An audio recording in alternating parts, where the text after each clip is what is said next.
turning all your tricks against you, cause you're one and only master here. God, ready to rip, ready to rip, with the armor, ready to rip, hey, ready to rip, ready to rip, hey, ready to rip, ooh, yeah. Trying my hardest to stay with the best, flexing yonder says on my chest, facing problems down the depths. I'm ready to rip, I'm correct, a fish in the water, hit my mark, took in his head, Indian honest, where my Honda, strapped his harness, ready to rip, hey. Jump on that track, ready to roll, ready to rip, ready to reach, place my bets, hey, you never know when playing on hopes what you could achieve, making the goal, peace with the soul, don't matter the bottom with what you believe, cause if I'm taking it all in the calling, it's harder with nothing that's harder than free, not giving up, no, don't trip, gotta go, take a slip, make a pass in the low, put it down the gas for a show, set a pass in the grass for the OPO, got first, never last for the oh no, to the pass, to the glass, to the photo, cause I'm gonna pass all you cowards with ease, and when them speeding demons come, we don't feast with the beast, and the evil hunting lust, burn your cheeks when I speak, with my real passion, love, turning all your tricks against you, cause you're one and only master here, God, ready to rip, ready to rip, with the armor, ready to rip, hey, ready to rip, ready to rip, hey, ready to rip, ooh, yeah. Trying my hardest to stay with the best, flexing yonder says on my chest, facing problems down the depths. Oh my, we are ready to damn rip, y'all. We are ready to rip. I'm actually getting excited about it. I'm actually getting excited. Give me my light. Give me my damn light. Spark them up. Just like the damn curls on the hair of my chinny chin. Yeah, damn it. And notice I did the whole cut on the mustache. Damn it. I did the cut. I cut myself. I'm like, fuck. I scream up here. I'm like, hell with it. We're going to go with this stash slash undergarment Hitler look. You know, we're going all the fucking way tonight, boys. Oh my God. Oh my. Oh, and we're so pissed. Hold on. Let me take this down. What is that, a V? A V for vagina, ladies and gentlemen. A V for vagina. Cut the damn music. Turn this shit off. I can't believe. Cut the damn lights. Cut the lights. You know what? Give me some confetti. Give me some confetti. Oh my God. Give me some confetti. Look at it. Come on down. Look at it. Come on down. You are the next contestant on The Price is Right, my bitches. Oh, my. Who knew a little few sips of the Busch Light would have got me going tonight? But I'm really, honestly, what's going on is I'm pissed off at a guy named Boom Briggs. He went out fishing all day, and he got a sunburn, and he said he's wore out. So that's why he ain't on the show. That's why he's not here, Sean. God damn it. I was wanting to match him Busch Lattes for Busch Lattes. Don't be saying the Lord's name in vain. And I know there's a big difference between the Lord and Kyle Larson in most people's lives, but I'm not sure about yours. Anyway, we're sitting here losing our money. I had a anytime touchdown bet on Jared Goff, and he scored it. Did he not, Sean? He scored it. Did he not? Well, no. This motherfucker back here. He scored it. I wasn't even paying attention. I was getting shit ready for the show, slinging pizzas and shit, and he scores. I didn't know it when I made this elaborate bet. It was like $5 for 90. That it would have been Jared Goff's first rushing touchdown. I need to research more before I place these bets. But it was called off. Nope, his knee went down early, and I'm fucked. There goes my Gateway Dirt Nationals money. But Gateway Dirt Nationals is looking badass.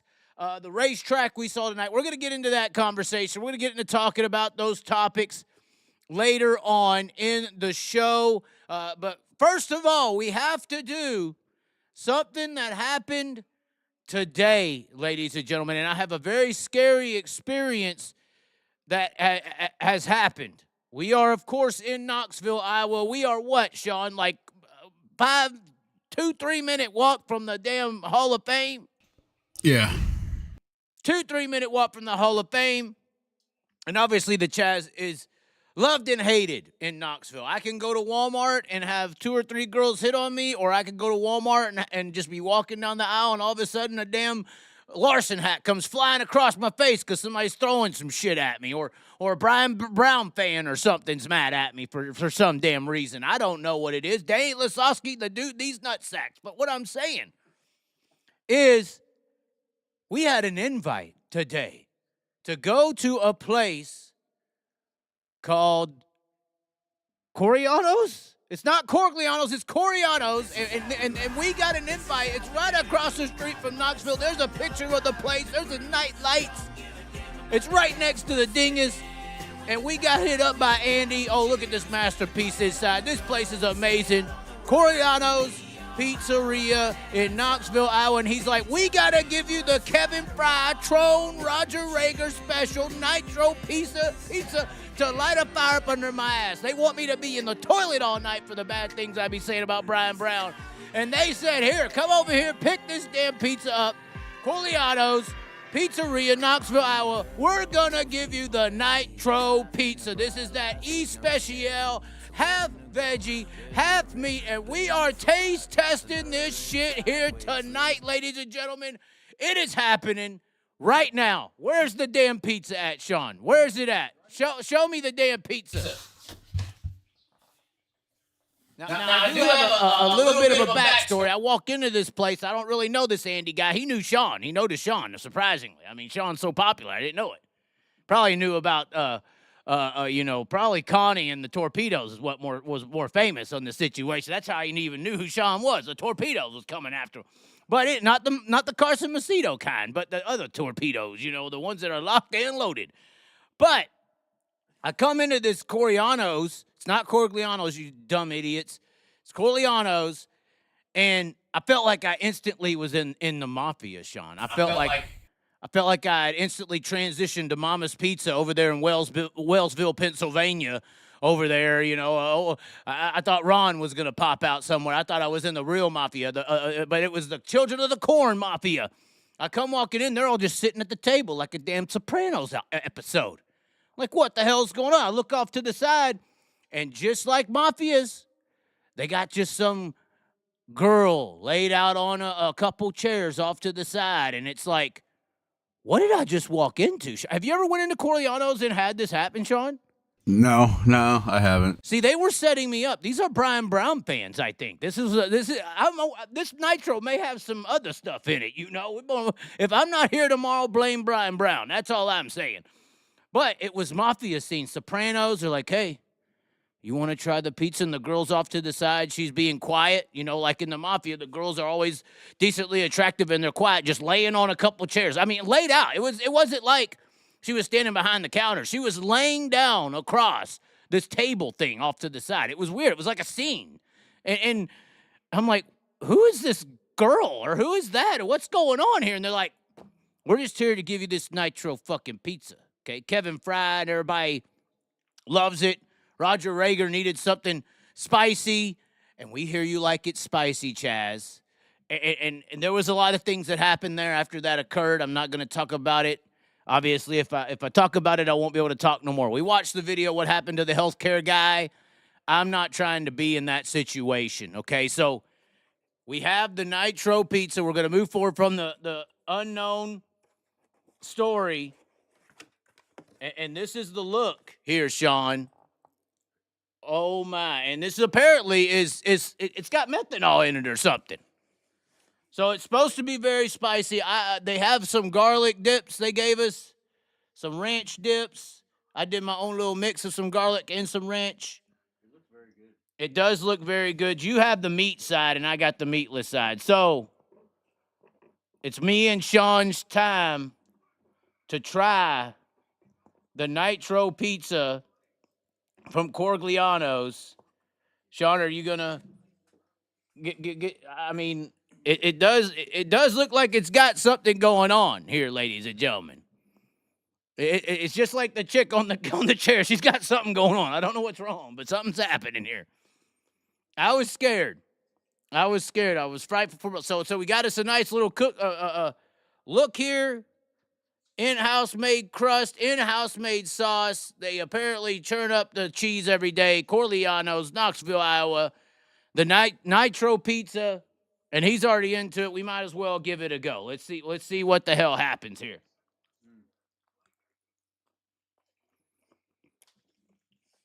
I already feel the heat, Sean.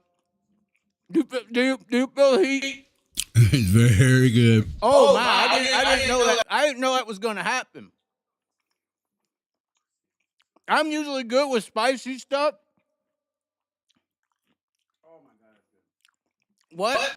It's good. How can you breathe? I like spicy. That's what she said. This is. Smells good. It smells spicy. Man. Oh, hell yeah. It's too spicy for you. Yeah, Connie, you ask for the 911 call right now. Oh my God. I don't know if I could do a second bite, ladies and gentlemen. I'm usually not a bitch when it comes to spicy. Me and Sean are burning the house down 7 days a week. Oh my God, Andy, this is good.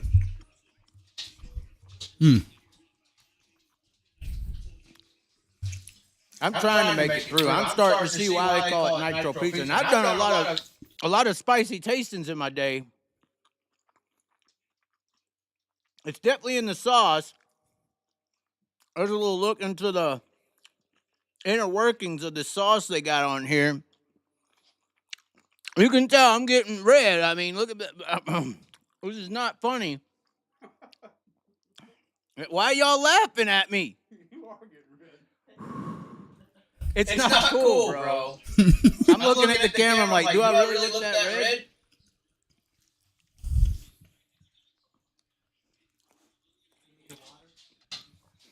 Man, this is good. I like it. How are you not burning, Sean? This shit ain't fucking around. Jalapenos. I see jalapenos. Oh, I don't know what them other peppers are. We'll just check the toilet later tonight. We'll find out. Meat. It's got some sausage on it. Pepperoni. This isn't cool, guys. I'm going to try to dip some of this. I got this garlic ranch mix over here.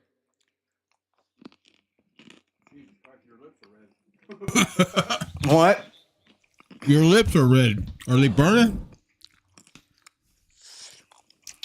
Now, it's way spicier than the pizza that broke Joe eats. Oh, my God.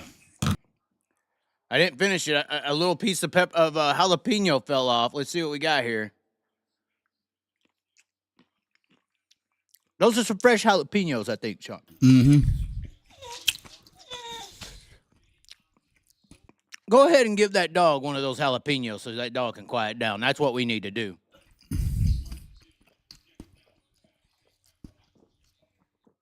Oh, my God.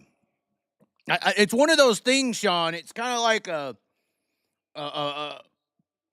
large-chested 6-foot brunette that I love or something. You know, it's like I want another one, but I know it's gonna hurt, Sean. I know it's gonna hurt. If I know if I go back to it, it's gonna kill me. It ain't gonna hurt very long.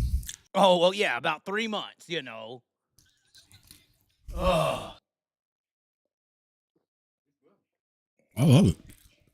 You love it? Yeah. You pepper freaks out there, you need to stop in there and try this pizza. It's really good. A pepper freak, Sean? Yeah.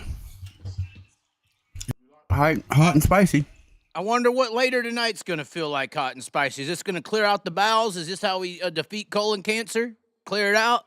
Is this going to be the purge of my colon? Yep, you're fucking right. Oh, my God.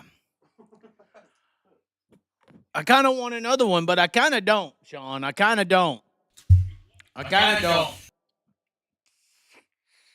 Once again, Corigliano's right across the street from Knoxville Raceway. We may be doing some live shows next year. We kind of talked a little bit, as long as the mafia girl doesn't stab me when I'm not looking. Those are the women. They're always waiting there to get you. But a beautiful interior. I mean, the racing memorabilia in this place was awesome. Sorry, I'm still burning to death. Yeah, I know, puppy. I know. Got an Ed Lynch sideboard. Got everything in this place. Corigliano's Pizzeria, Knoxville, Iowa, right next to the Dingus. And the Nitro Pizza. I'll give you an update tomorrow, ladies and gentlemen, if I make it, on what this has done to my inner bowel syndromes. But it has spiced up life for sure. Oh, my God. Oh, my. How do you do it, Sean? How? Good. I'm having some more. What? Freaking Asians, man. I'm telling you. Can't trust them. Can't trust them. Oh, my God. I feel like I want another one, but I really don't. I'm going to rate it a 10 out of 10. Oh, no. Oh, let's get a good old juicy piece with all the jalapenos. Good old juicy piece. All the jalapenos involved. Oh, God. Oh, yeah, look at that. Why did I do it? Why did I go back, Sean? Tell me. Because it's so good. She is really hot, Sean. She is.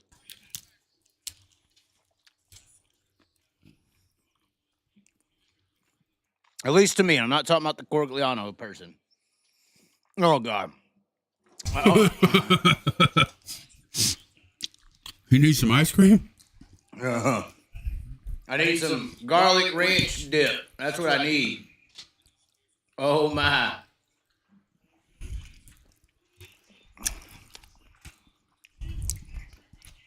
That guy just scored another touchdown Is that a game changer? at 17. What was the odds on that? Who was it? I'm tapping out, man. Oh, Patrick. God damn it. I'm tapping out. He was a 300 or 3,000. Bro, why did you tell me why did you tell me not to do it again?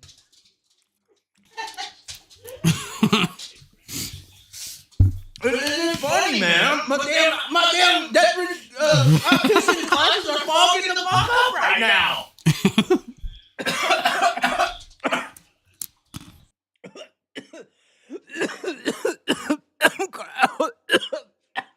What the hell is in this shit, Sean?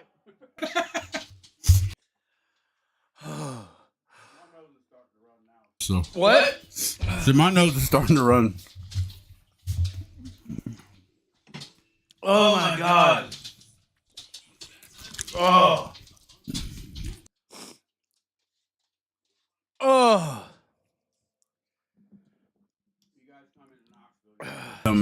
Sorry, I have you muted most of the time, but go ahead, sorry. And you guys make it to Knoxville in Knoxville one of these days. Stop into Corigliano's Pizza. Give that puppy a few jalapenos. Ain't doing that. I don't want to be up all night. What puppy? You're going to be up all night anyway with the toilet. Why not the puppy with you? What makes you think that? I can feel it coming. Trust me. I'll be fine. Is it funny, Sean? Yeah, it is. No, it ain't. I bet Andy's over there just laughing. It's not funny. Thank you, Andy. This was poison from Brian Brown. He's trying to kill me. The children in the corner after me, Sean. Oh, my God. They're still probably pissed off from the David Gravel, the fixes in here. Fucking Jeff Gordon.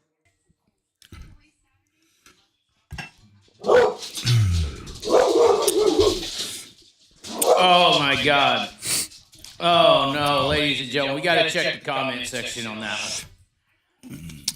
Oh, my God. You eat pizza like Macedo tries race cars. Weren't you a part of Monster on R Factor? Energy drink? That pizza looks mighty delicious. It's good. It's good. Oh, my God, bro. Oh, that sounded kind of sexual, John. I don't want to offend the ladies watching right now. Oh, God.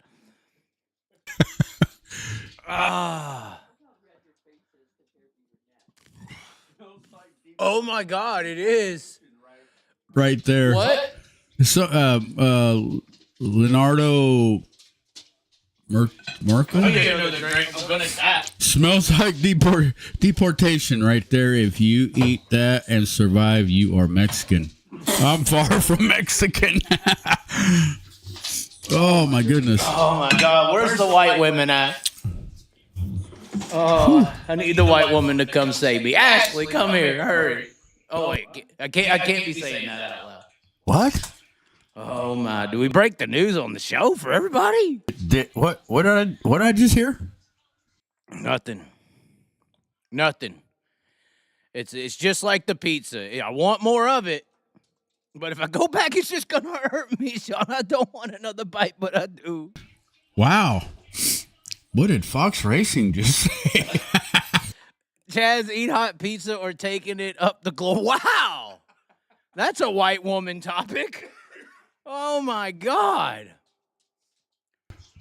Oh my God, bro. You don't want any more? I could take some of this for lunch tomorrow.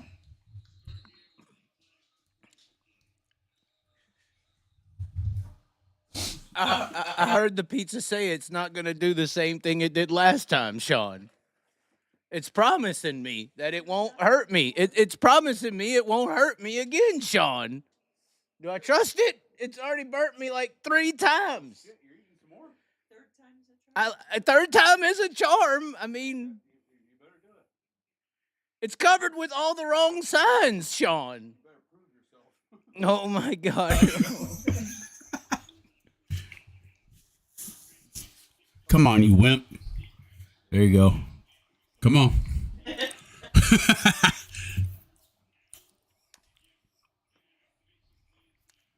Oh, you're going to be Mexican right in front of us. Right in front of all your family. I got to finish it all. Hold on. Yeah, don't be a little bitch.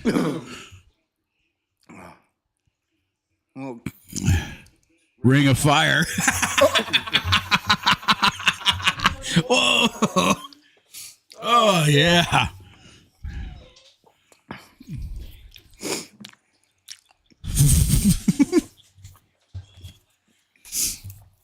Each tooth hurting really bad. Tell him what Connie just said. It might not be good tomorrow. Tell him what Connie just said. Connie just said, I'm glad I'm not working at home tomorrow.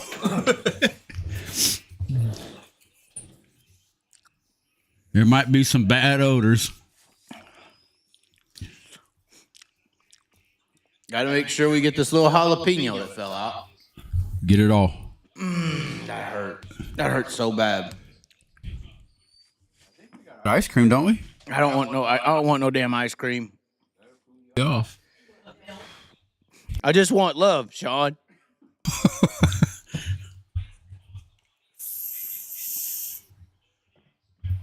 I don't know if I heard you right. I know you're keeping tight-lipped about it. That's the only tight lips I have. Oh, that's the second thing Chaz has deep-throated today.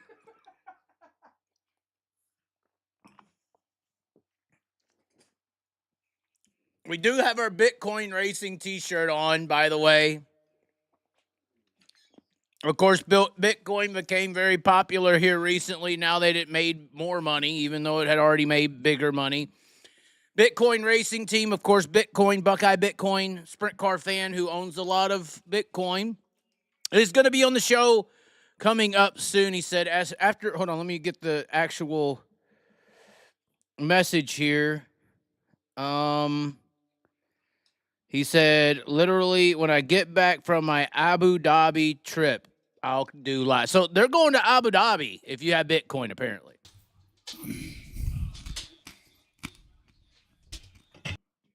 So the owner of the Bitcoin Racing Team will be coming on. We may be doing a collab event. We'll be paying 1 Bitcoin to win the A-Main. If they're worried about payouts, so what if this Bitcoin Racing guy wanted to put on a race, but only pay the race in Bitcoin? Would they do it, Sean? I don't know. That's the only tight lips he'll have for a long time. Well, I don't even want to talk about tight lips or loose lips. I'll tell you what, I do run my mouth a lot. I'm surprised that my chin and all this isn't red, because it's on fucking fire right now. It is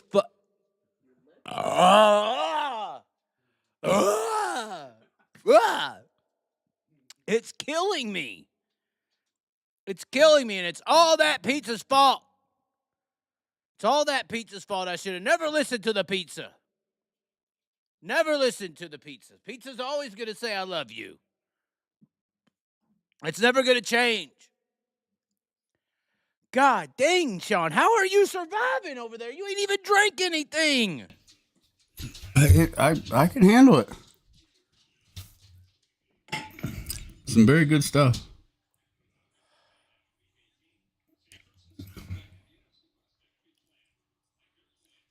Just trying to breathe.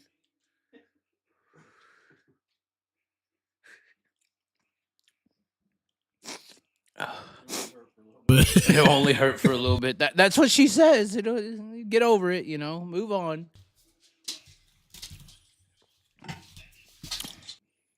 Do we talk about Gateway now, Sean, or do we just stay on this and try to recuperate ourselves?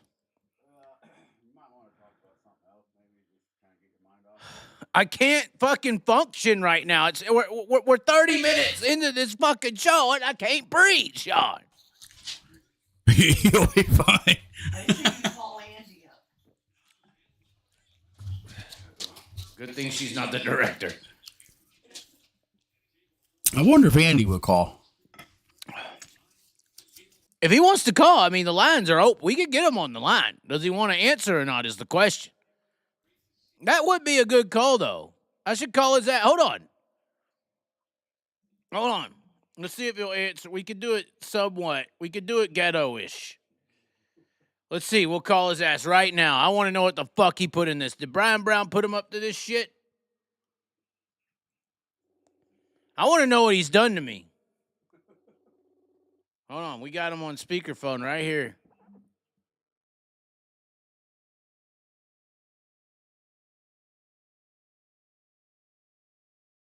What did you put in this fucking pizza? It's hot.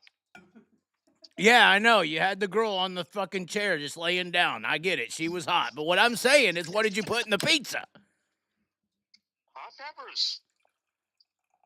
It's got all the peppers. What's in this nitro sauce shit you put in here? The peppers were hot, but the damn sauce was killing me.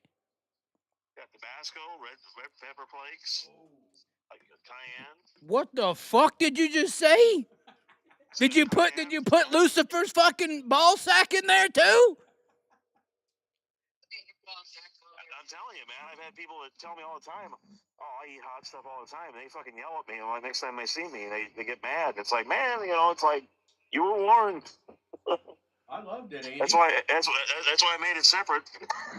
It was good, Andy. Why is everybody in the background laughing at me right now? What is funny?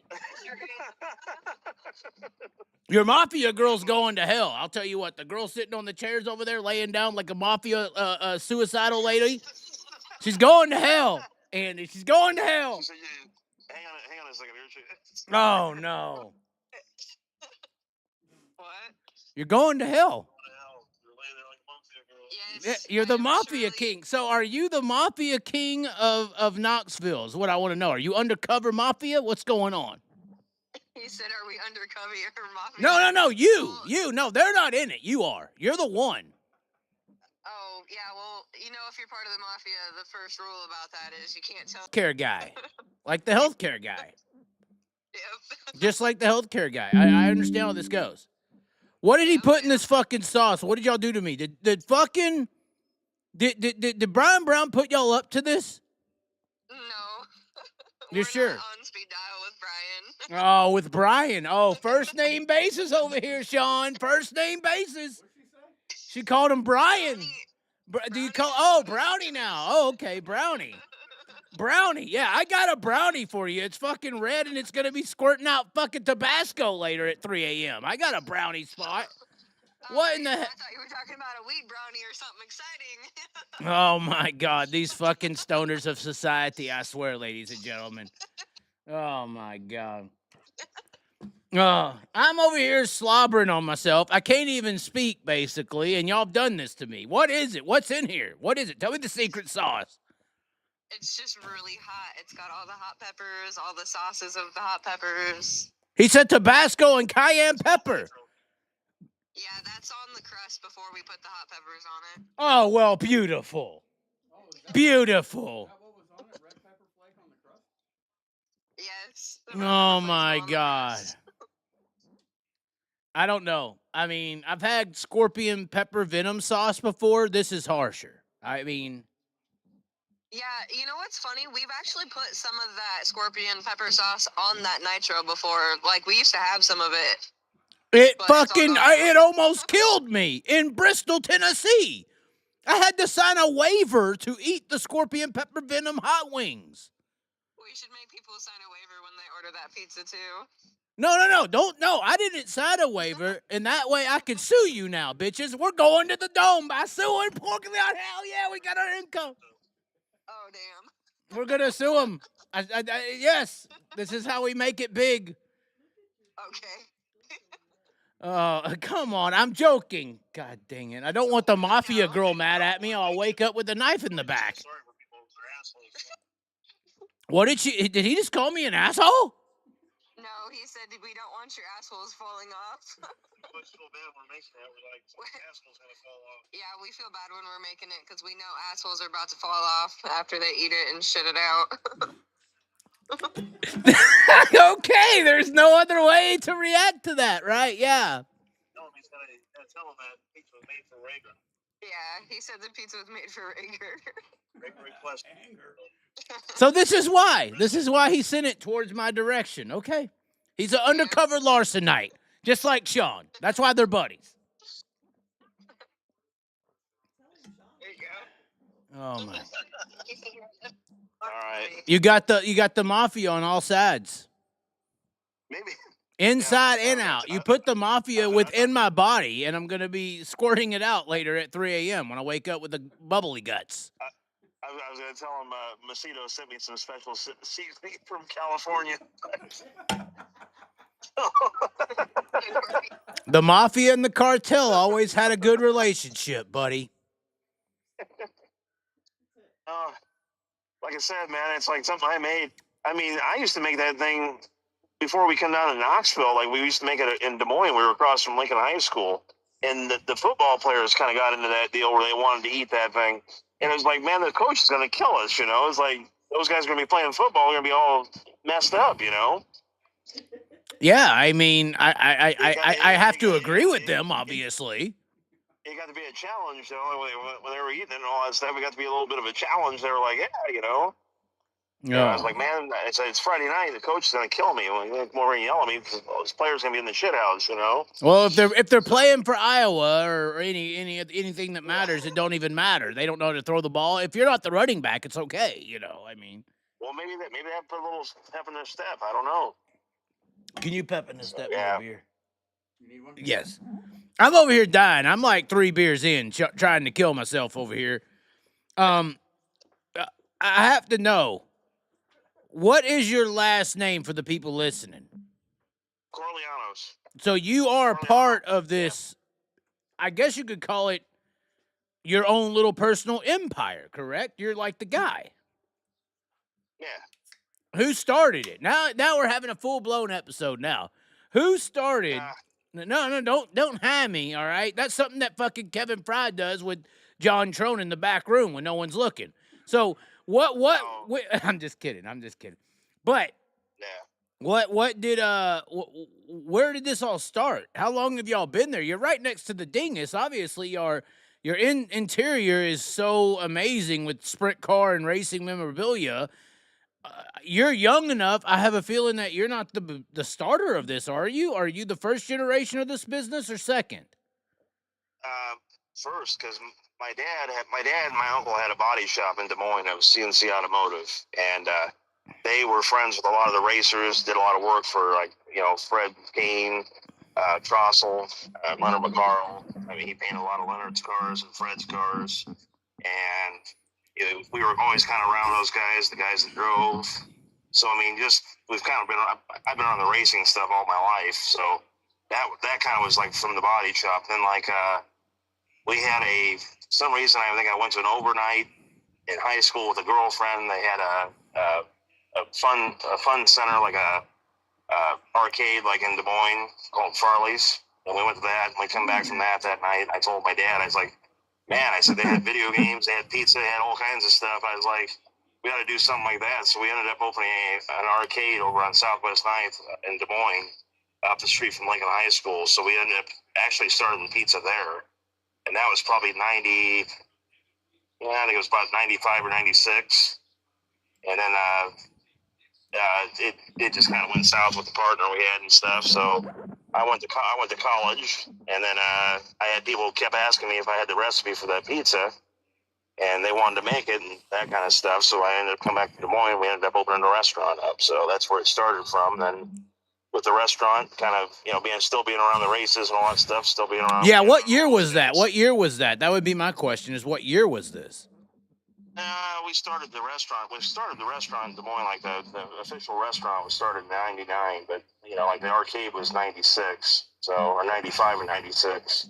So, and that's about when sprint car racing was really making a big push. If you think about it, technically, like 96, 97. If people think it's big today, like 96, 97, TNN, ESPN, Tony Stewart.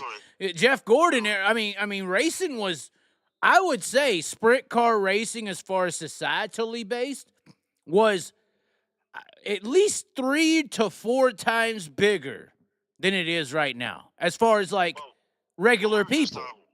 We were just talking about it the other night. We were saying like TNM, we were watching some stuff over at Dingus, and we said like with the TNN guys, I mean, they would come and record the nationals. Like I was a big Wolfgang fan, like growing up and all that stuff. And TNN was a big, it was a big network back then. It wasn't some little bullshit. I mean, like '89, Wolfie put on the clinic, and then like '90, like when he came from the D main and finished 5th in the A. And I mean, it was exciting as hell to watch it on TV and all that stuff. And I mean, it's totally exciting being at the race. But we always said like, with TNN guys, they could come and record. You knew who won the nationals. You knew where everyone finished. But the way they talked, the way they followed and covered and all that stuff is like they made it more exciting to watch it on TV, And it just, I was a fan of those guys. I mean, hell, we watched Swamp Buggies and all that stuff, I mean, anything that Ed Bruce, Brock Yates, Steve Evans, I mean, anything they announced was exciting. I mean, they could probably go watch a damn turtle race and make it exciting, Well, and see, I have my opinions on racing. Even Larson stuff and notoriety and respect. I have it based on media. All my opinions are based on media. So when I wanted to know what, made dirt racing bigger or dirt racing smaller, I studied personally about 8 years ago, or seven really, I got deep into it. What did media do with motorsports? In motorsports media, and what I mean, I studied it. Yeah. So like 96, 97, 98, 99, you had a real big transitional period in motorsports. Pre that era, you could turn on ESPN or TNN or a regular station, and you could catch a sprint car race. You could catch an IndyCar race, a NASCAR race. They had ESPN Speed World, which was basically showcasing every form of motorsport.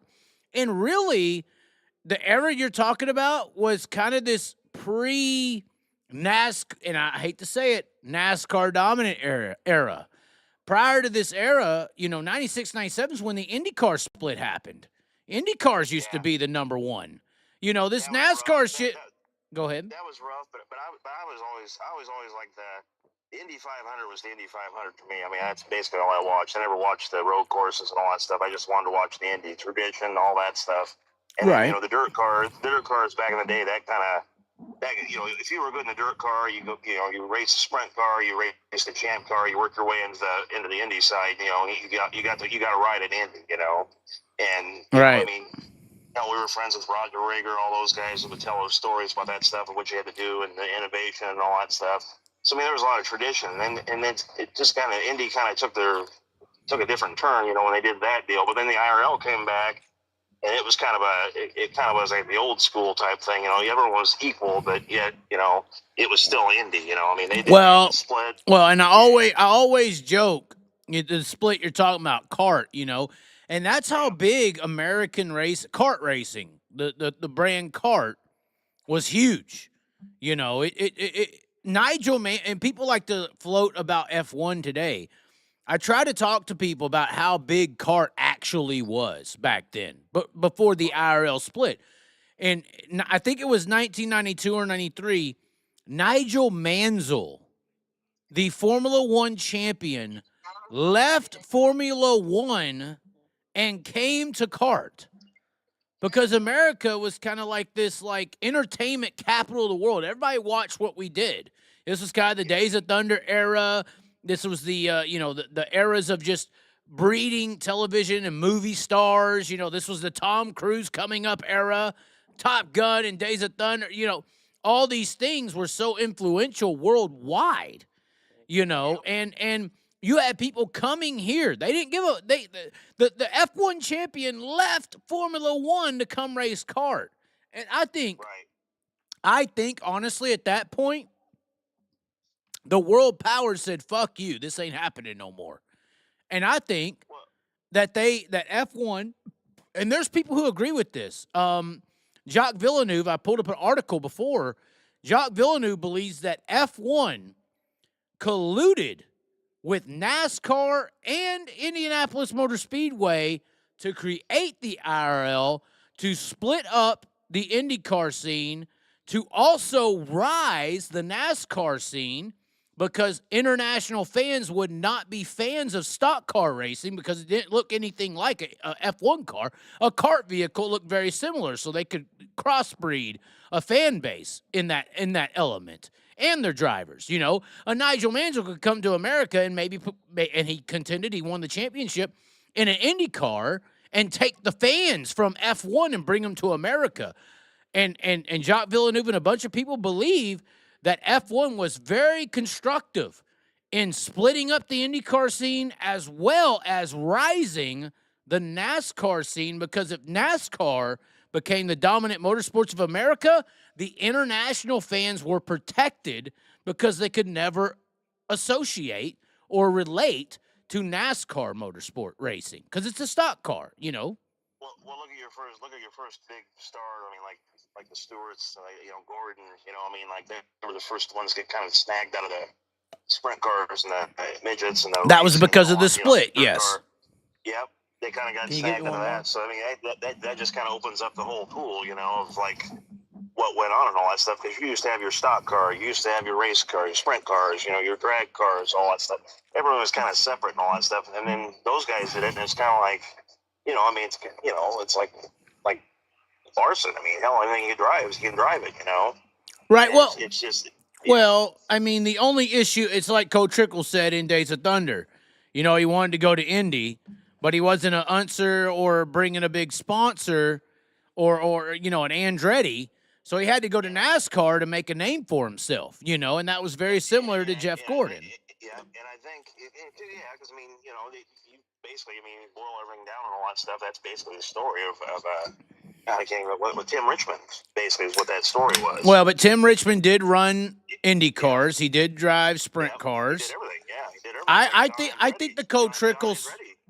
I think the Coach Trickle story aligns with Jeff Gordon way more than Tim Richmond. That's why I say it's Illuminati and future telling. And also you did have a movie come to life. I mean, did we not? I mean, you did have a Man in Black, a 7-time Cup champion, races some cocky rich kid out of California running sprint cars, and an outlaw champion in the movie, Coach Trickle and Rowdy Burns. And then you had 4 years later, get that, 4 years later, you had a California sprint car driver come up and start racing Dale Sr., who was a multi-time, and that was the show in the 90s, the late 90s, they had to destroy IndyCar racing, but when IndyCar racing got split up, that movie that came to life was very intriguing to people.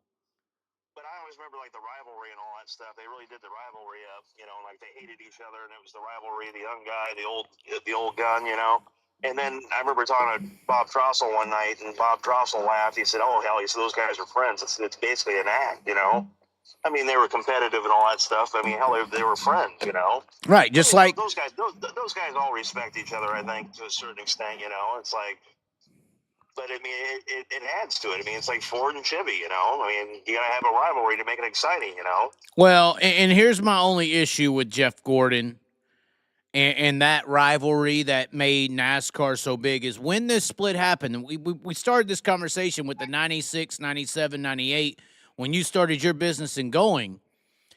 That is about when IndyCar got knocked off and NASCAR took over the #1 role in America. That's when I would call it. When that split happened, that was very instrumental into NASCAR becoming the #1 of American motorsports. But it's kind of crazy if you watch the old Knoxville tapes and all that stuff. It's like, you know, you watch the Knoxville in the 70s type thing. I was raised basically, I mean, I was born in 74, and I think my first race was in 78.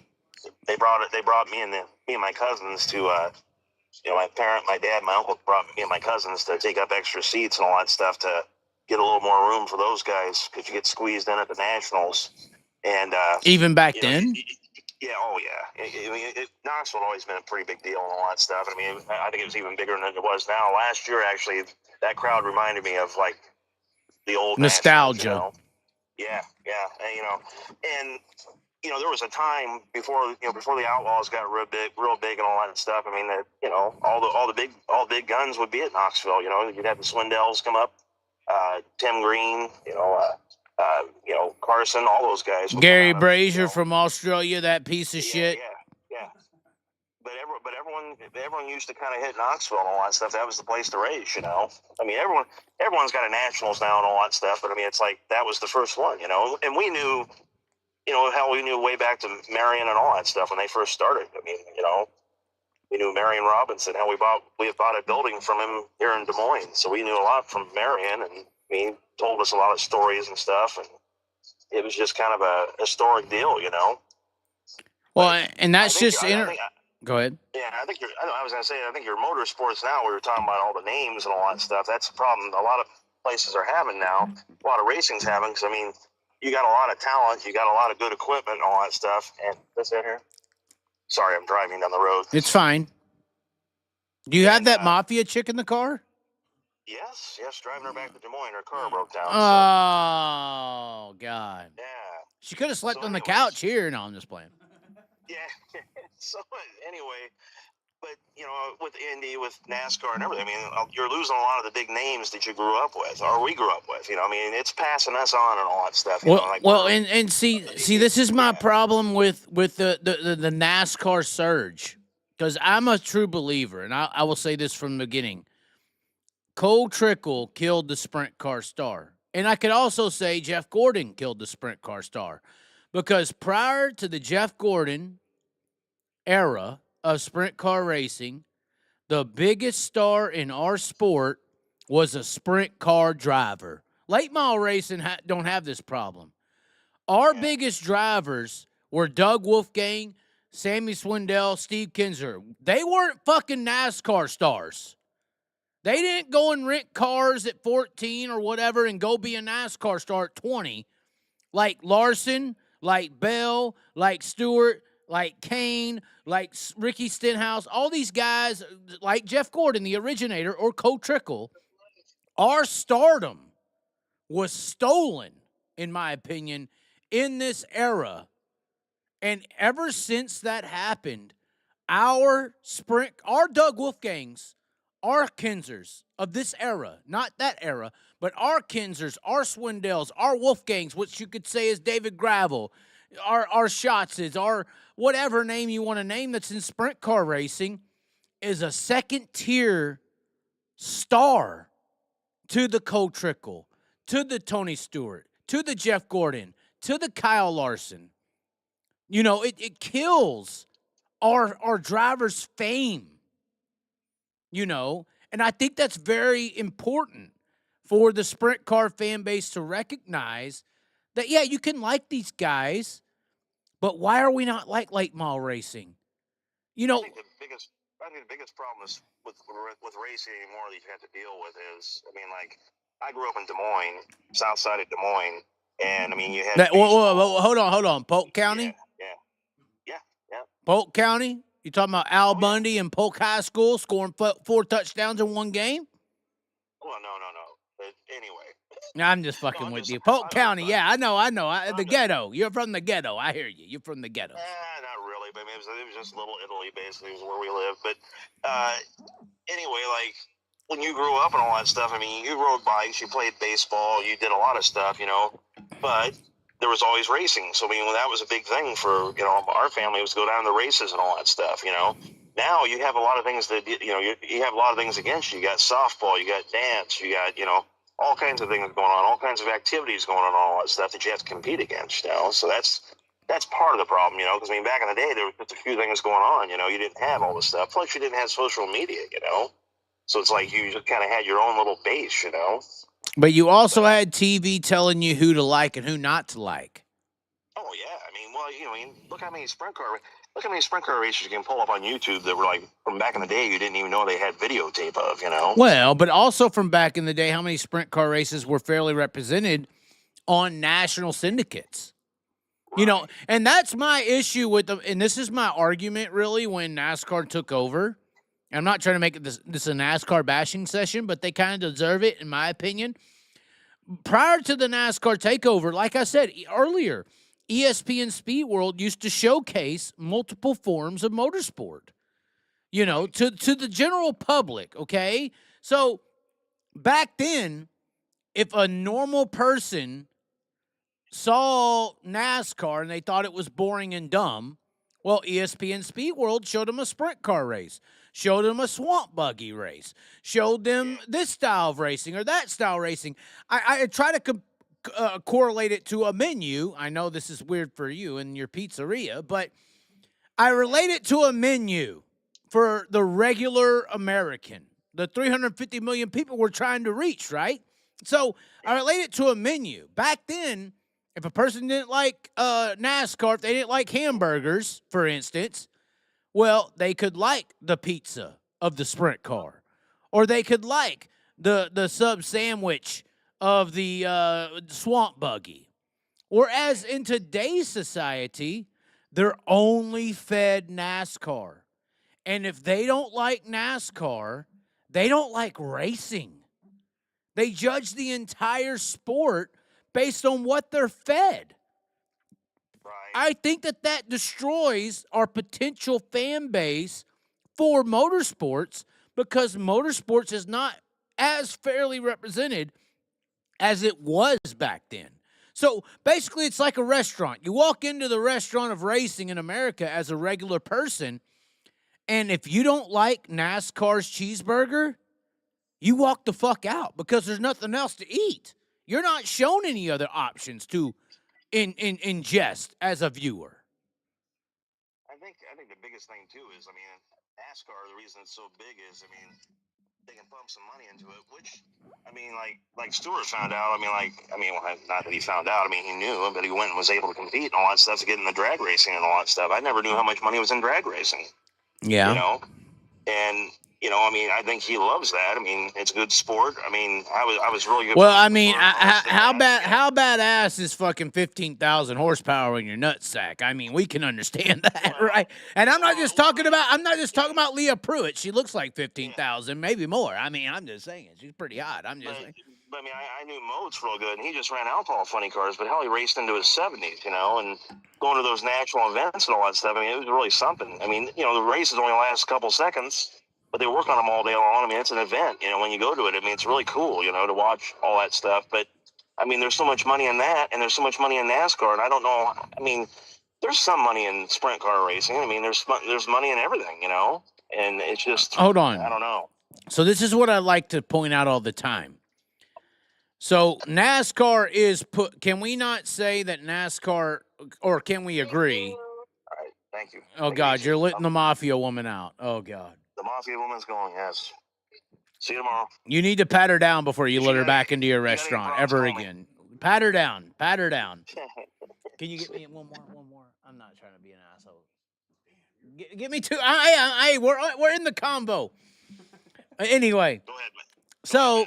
so what I'm basically saying is, like, you could think about what's happening right now and with drivers, for instance, and fame. We can agree that NASCAR drivers are pushed to the public every day, all the time. So when you go to Facebook and you look up the Facebook followers of a Rico Abreu or a Bobby Pierce, late model racing is so far ahead of sprint car racing, fandom wise, because we don't make a NASCAR. Tyler Reddick, which is a former late model driver, he's not even comparable to a Jonathan Davenport. I have a very important person in my life called it social science. I have experienced social interactions where I have seen Kyle Larson's t-shirt trailer next to David Gravel's and Donnie Schatz's. And Kyle Larson's t-shirt trailer is a line around the block, and Donnie Schatz and David Gravel have 10 people, maybe. And now I've also been in a situation where I've seen Kyle Larson's trailer next to Bobby Pierce and Jonathan Davenport, and their lines are around the block. And Kyle Larson has 10 or 15 people. So, Gravel's always had a pretty good following. Schatz has always had a good following. I mean, you can't take nothing away from those guys, But I'm not taking anything away from them. I'm talking about what they properly deserve versus, and this is a fan base issue. I'm talking about a fan base issue. But at the end of the day, what I mean by this is when you compare dirt late model stars and their following on Facebook, and even sprint car stars too, because I think this is a lot of status bullshit and manipulation. When you compare our dirt stars to asphalt stars on a social dynamic, our dirt stars destroy the biggest names you could think of. They got more followers than Ross Chastain and Alex Bowman and all these guys who are pushed to the public all the time.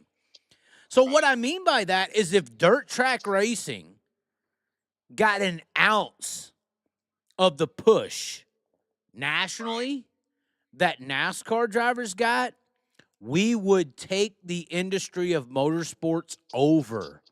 And I think personally, Rick Hendrick knows this, Joe Gibbs knows this, NASCAR knows this, Penske knows this, and this is why I think they invest into Kyle Larson's and want them to be their puppet boy or put a leash, or at least put a leash on them, because they know that if they don't keep this shit under wraps, if they don't keep dirt racing down, it will fucking take NASCAR over, similar to how NASCAR took over IndyCar racing. Very similarly. Because NASCAR took IndyCar racing over through media and push. Like I said, the IndyCar though, I mean, they got one signature event that's going to have even the.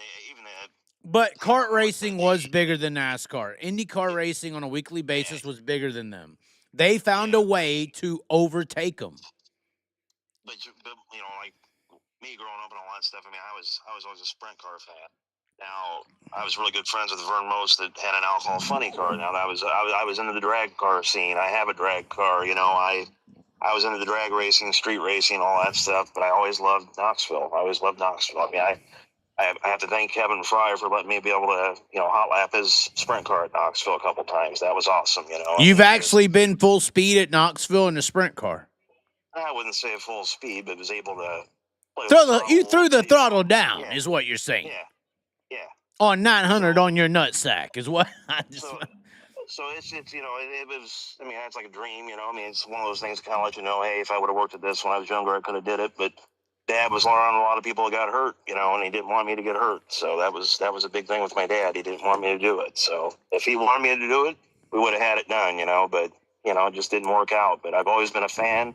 Always respected people and all that stuff. I've been around them. That's our track. Like I said, in Knoxville, I mean, the track kind of gets some guff from the city and all that stuff. Trust me, I hear about it, What do you And mean guff? Well, hold on. Well, just they don't. The city doesn't really like. They don't really like claim the racetrack as their own type thing, And I think that's Hold because- on. I think- Who is the fucking city? I may have to run. I've been talking about running for politics. Who the fuck you talking about? We may have to take over office.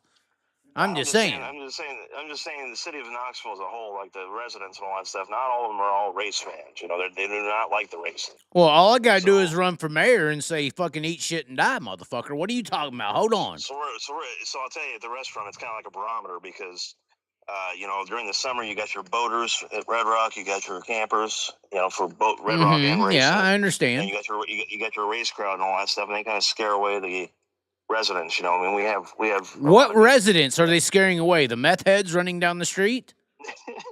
no. Yeah, you laugh. I mean, I'm telling the truth. Who are they scaring away? The 50-year-olds on bicycles. No, I'm just kidding. There ain't none of those. That's over on the fucking. That's Jordan Creek area. What are you talking about? What 50-year-olds on bicycles?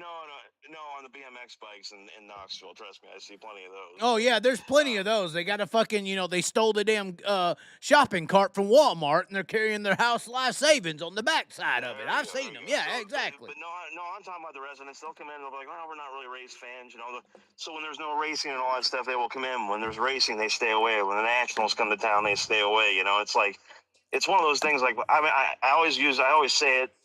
In California, we went to California for a senior trip in high school, and I had a Knoxville shirt on, and I had so many people from California going, "You know where Knoxville's at?" I mean, it's like, yeah, it's in our backyard, and it's like, it's taken for granted, you know what I mean? Like, people don't, I don't know, it's like they don't realize what they got. I guess you could say, Hold on. Hold on. I've been in Knoxville, Iowa for about a solid 8 months. I mean, I've traveled, I've went out, but I've came back. Right. When the Knoxville Raceway is not holding events, we're talking about the town people who live in this town. When the Knoxville Raceway is not holding events in Knoxville, Iowa, the only thing that's happening is I'll drive down the street, nothing's happening, it's all normal. The only thing I'll notice is some 80-year-old living in his car outside of Hy-Vee. Or there'll be some fucking meth head tweaking out walking down the street. What the fuck else? Hold on. What the fuck else is happening in this town that they want to happen? Because besides this racing shit that they don't got nothing but a bunch of turmoil and negative connotations of life. What are they fucking proud of when a race is not in town? I'm running for mayor next year. Can I get your financials? Hey, I'll fucking take this motherfucker over. Hey, if you don't like racing, all of a sudden your little zoning area's got some big taxes on their property. That's what I'm saying. You about to pay some big taxes. You better love that sprint car, or you're gonna be paying some big taxes on your property. This is ridiculous. As long as us and Dingus are in good shape, right by the racetrack there, we'll vote for you, man. I'm just saying, what the fuck are they complaining about? This town is hold on. This town is one of the worst fucking towns in Iowa. It's the meth capital of Iowa. Do people not understand this? They say this, at least. It's everywhere. They say that Knoxville. Yeah. You've heard this, Sean. It's a drug capital of the fucking state, but you're the sprint car capital of the fucking world. Why would you not embrace the positive side? Exactly. I mean, that's my point. I mean, well, like I always say, with Indy, I don't think everyone in Indianapolis is an Indianapolis fan. But come May, when all those teams, all those people come to spend money, everyone's an Indy fan because they're going to make some money. It's like it brings the economy up. It's like, I mean, you got to figure when you got the Nationals going on, you got both Nationals, you got the 360 and the 410s, but you also have the Balloon Festival in Indianola. You got the Iowa State Fair. I mean, you got a lot of people coming into town and all that stuff that, they can go to different events. It brings people in the town, and when they come into town, they're going to spend money at different establishments, Now we got kind of a good deal. We can work next to Dingus and work off the crowd there, and we're right across from the racetracks. I mean, it's, you couldn't find a better place, Yeah, but I've already talked to locals. I've dealt with people. They can't even sustain a business in this town when racing's not around. You can't Yeah, it's a even little keep rough, you man. can't even keep a fucking restaurant going on the square. It's not It's possible. a little rough, but I'll tell you, man, there's some good residents, and like I said, we have a lot of good, Hey, look, I'm like, not hating on yeah, all the residents. yeah, Look, yeah. I'm not hating on the resident. Look, I'm a Knoxville, Iowa resident. It's my fucking. I don't want to pull my ID out right now, but I would. But look, all I'm saying is like Knoxville, Iowa, can barely sustain multiple businesses. They barely can do it. It's not like an economical boom land. All I'm saying is like your only economical boom is when this fucking racetrack's moving. Why are you not embracing that? Exactly, but I think that's part of the magic of it too. That it's in a small town. It's in a small town in Iowa, where if it was in a illustrious part of town in some big city and all that stuff, it'd probably be a parking lot by now. You know, you never know. Hold on. It seems Let like, me ask you something right now. You're a lifetime Iowan, I'm assuming? yeah. Okay. Nationwide, out of all the sporting events in this state, this is the number one nationwide. I'm not even saying worldwide because Knoxville destroys everyone in this state. They destroy everyone worldwide with that Knoxville Nationals. We can count the numbers. I don't give amazing. a fuck. I mean, But that's it's what an I'm. amazing But 10 days. Yeah. this Knoxville, this Marion County, is the number one most attractive county nationwide by the numbers. It just is. Worldwide, it's number one. How you're just? I'm seriously. I mean, I'm talking about politics. I've talked about it in another county, but I think I need to do it here because for it to be so underrepresented, because it sounds like that's what's going on. It sounds like this county, this area, is so underrepresented. Nobody's speaking up. I mean, I get it that the county and the people with the track, they just, suck on their little fucking fandom that they got and they're cool in their little community and they, feel cool with their buddies. But I'm not talking about buddies. I'm talking about representation. For this county to be that underrepresented in this state and for it to be underrepresented in this country is a fucking blasphemy. For you to even say that people in this county do not have a infatuation with this racetrack is blasphemy to the 10th degree. Oh, I get it. But like I'm also a small business guy and all that stuff, and I just try to fit in where I'm at. It's like You got to play ball. I try to listen to everybody. It's like you can't just stick your foot out and be it. I mean, we got to work with everyone and all that stuff. And I appreciate the town. I appreciate being there. Appreciate the space. AJ and Alice next door treat me well.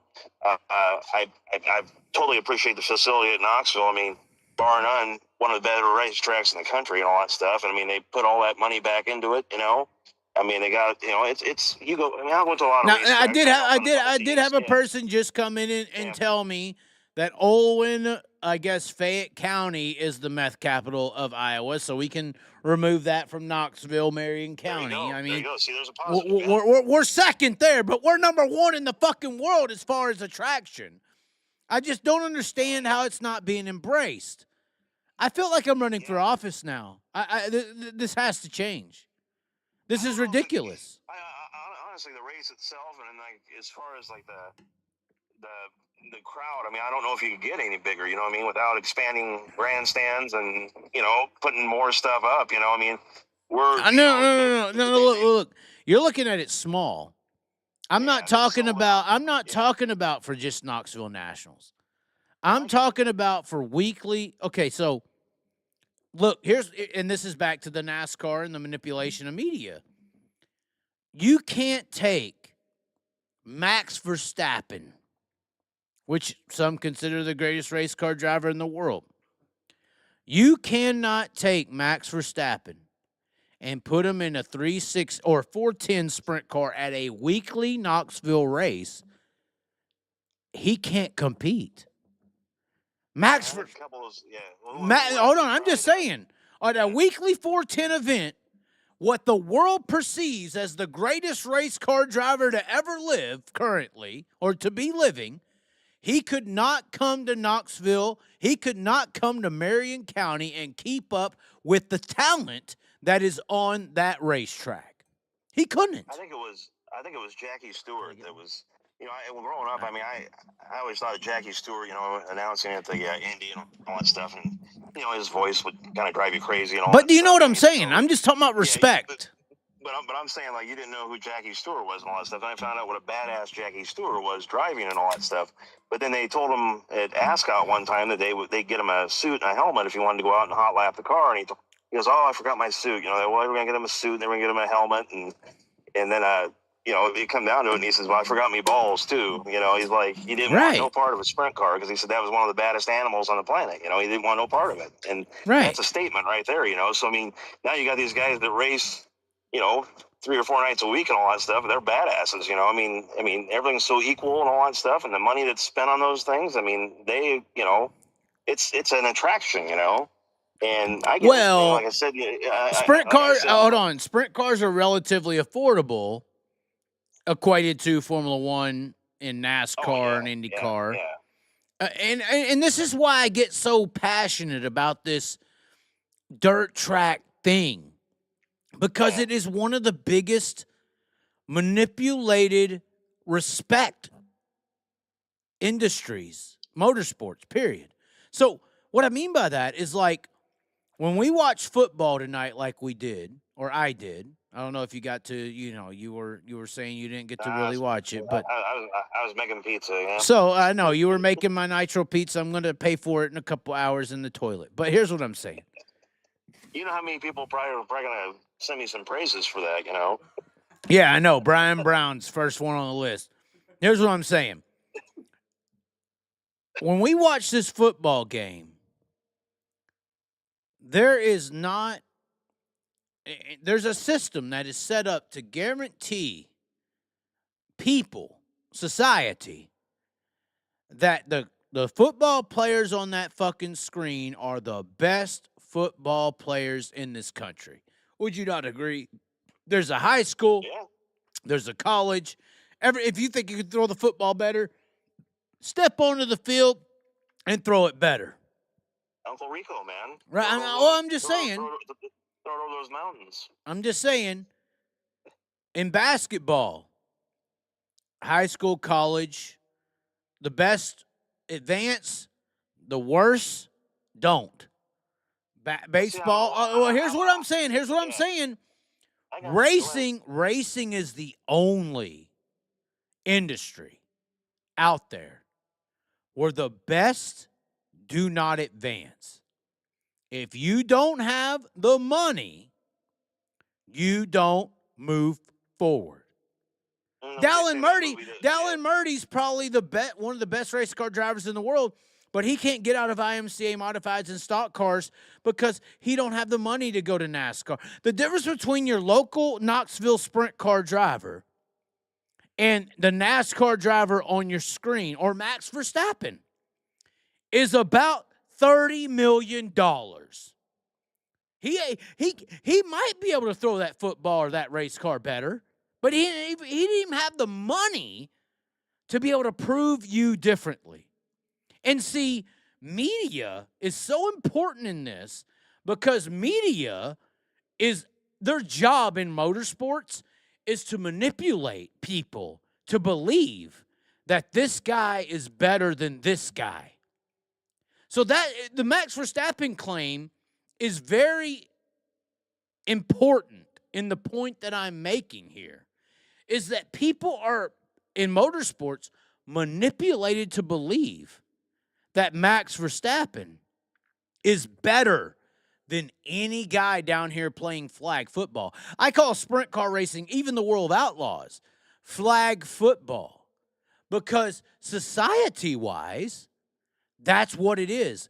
These are a bunch of guys who are 30-ish, 20-ish, 40-ish years old that aren't on my television product. television shows me who the best is, like football, like the NBA, like the NFL, like MLB. Television is where the best talents reside. And that is true for football, for basketball, for baseball, for every fucking sport there is, Andy. That is true. The best players are on my television screen. But for motorsports, motorsports, though, it's not true. And it's a fucking manipulational tool. I just remember that movie, that film of Wolfgang's, like his comeback and all that stuff, or his what he went through type of thing, and it was showing that thing, and he said, like Dale Earnhardt was one of his heroes, and he was real good friends with Neil Bonnet and those guys, it's like those were his heroes, but he said he wouldn't have traded his life for to be Dale Earnhardt in this day, because all the media stuff you have to go through and all, you got to, you're a robot, you can't. I think racing was raw back in their day, and now it's turned into a media event, you know what I mean? Mm-hmm. And those guys have to do their events, their show-ups, their appearances, and it ain't just showing up the race anymore with your bag and your helmet and all that stuff. You got to go through so much. You got some sponsorship in those racing. Those guys are making a living, they might not be making the big marquee money, but they're making a living and all that stuff. But to keep that living, there's a lot of shit you got to go through to do it. And I understand that. And I understand what you're talking about. You got things you have to do and all that and all this stuff. Yeah. But you're talking about a box, technically, of what somebody has to be to make it or be cool. Look, Tyreek Hill just had his 12th child. We got football players and basketball players going to P. Diddy parties. This is the truth. Hold on. This is the truth. In these other sports, everything you just explained about Doug Wolfgang didn't say a fucking thing about how much points you score. In these other sports, it don't matter who you are. It don't matter what P. Diddy party you go to. It matters how good you are. And in this motorsports world, how good you are doesn't fucking matter. That's bullshit.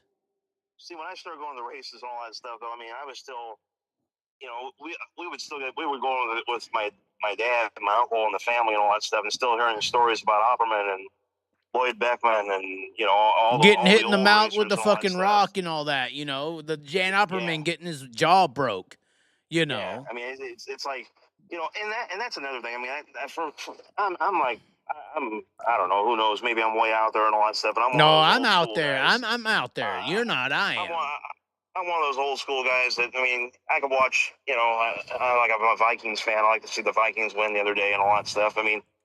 That style of football is new. It's a new style. Those guys are smaller. They're stronger, make more money, quicker, badasses and all that stuff, quicker, faster, whatever. But hey, you know what they do? You know what they do? You know what they do, Andy? They put points on the fucking board faster. That's the difference. They score quicker. I always remember bullshitting with Roger Rager in the corner at one of the Nationals one year. And I had my fence, I don't have gigantic arms, but I had my arms up on a fence. And my arm was next to Roger's, forearm and all that stuff. He looked like Popeye the Sailor Man, Those guys were the old guys, and he was a hell of a football player, too. But, those guys were animals and all that stuff. So, you take the old racers, the old football players, the old baseball players and all that stuff. I kind of like the old school stuff, I watch a lot of old races and old things, It's like that's the kind of stuff I like. Okay. But and your point, I just want you to make your point. I want you to make what you're trying to technically say in that. What's your it's passed me by. I guess my point is it's passed me by because I look to the old days of growing up watching those guys and sports and all that stuff. And, it's passed me by. It's a new generation. It's their turn, So these new stars are kind of their stars, It's like, I don't know. No. It sounds like you're making a point, but I think the point you're making with football and these other things are evolution. The guys just became better. The guys became a better version of putting points on the board. I just Well, don't think that's relatable to. I don't think that's relatable to racing still, because I was gonna say, take your Dick Buckus type guys and all that stuff that ended up making a hell of a career for himself. But I mean, for a while there, those guys weren't making a lot of money, and they probably still had to work a normal job plus football, you know. And then now you got guys that are paid to work out and play and the whole works, you know. Look at what they're making, you know. Look at their contracts and stuff, you know. I mean, like, you know, like, I don't know. It's just any of the old. well, but racers and all that at the stuff. end of the day, Andy, if a guy comes out there and runs a better 40, or a guy comes out there and throws the football better, he advances. And in motorsports, what happens is, here's what happens in racing. Guy comes out, throws, say you have two guys standing there. They're throwing the football. One guy throws the football 90 yards and hits the guy in stride on a post pattern. Another guy comes out and throws the ball 75 yards. And he hits the guy on the post pattern, but he's a little behind him. In motorsports, you walk up to those two guys and you ask the guy who threw the 90 and the perfect pass and the guy who threw the 75 and a little behind him. You ask these two drivers, in my analogy, you ask them, okay, y'all are both 16 years old. We see y'all have these abilities. Who has $15 million? Right. End of the day, that's all I'm talking about. And at the end of the day, Andy, I see that there's a lot of 90-yard throwing, hitting them on the post pattern guys out here in this dirt track racing world than there is on that side, because those people on that side are the ones who had $15 million. So this is why I get so passionate about it, because I respect talent. I can respect the NFL because I know that there's a system set up to advance the best.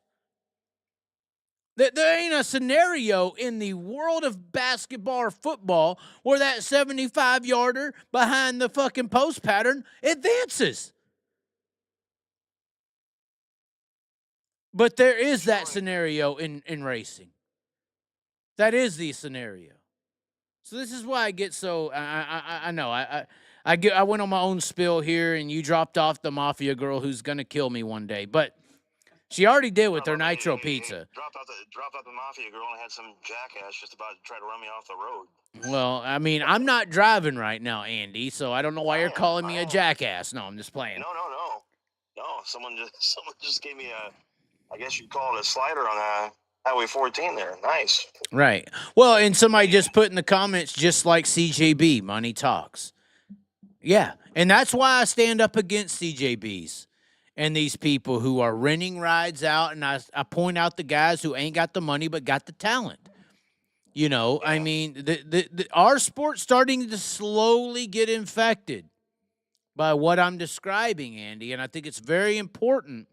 And I don't think that we can fix the national scene. But, like I said to you earlier, if I was mayor of Knoxville, this could actually happen, actually. This really could happen. I mean, I'm crazy enough to try it. But if I was to do that, I wouldn't be trying to influence people to come watch your local dirt race like Kenny Wallace. I would be like, hey, these guys right here are some of the best race car drivers in the fucking world, driving the most difficult race cars there are to drive in the world.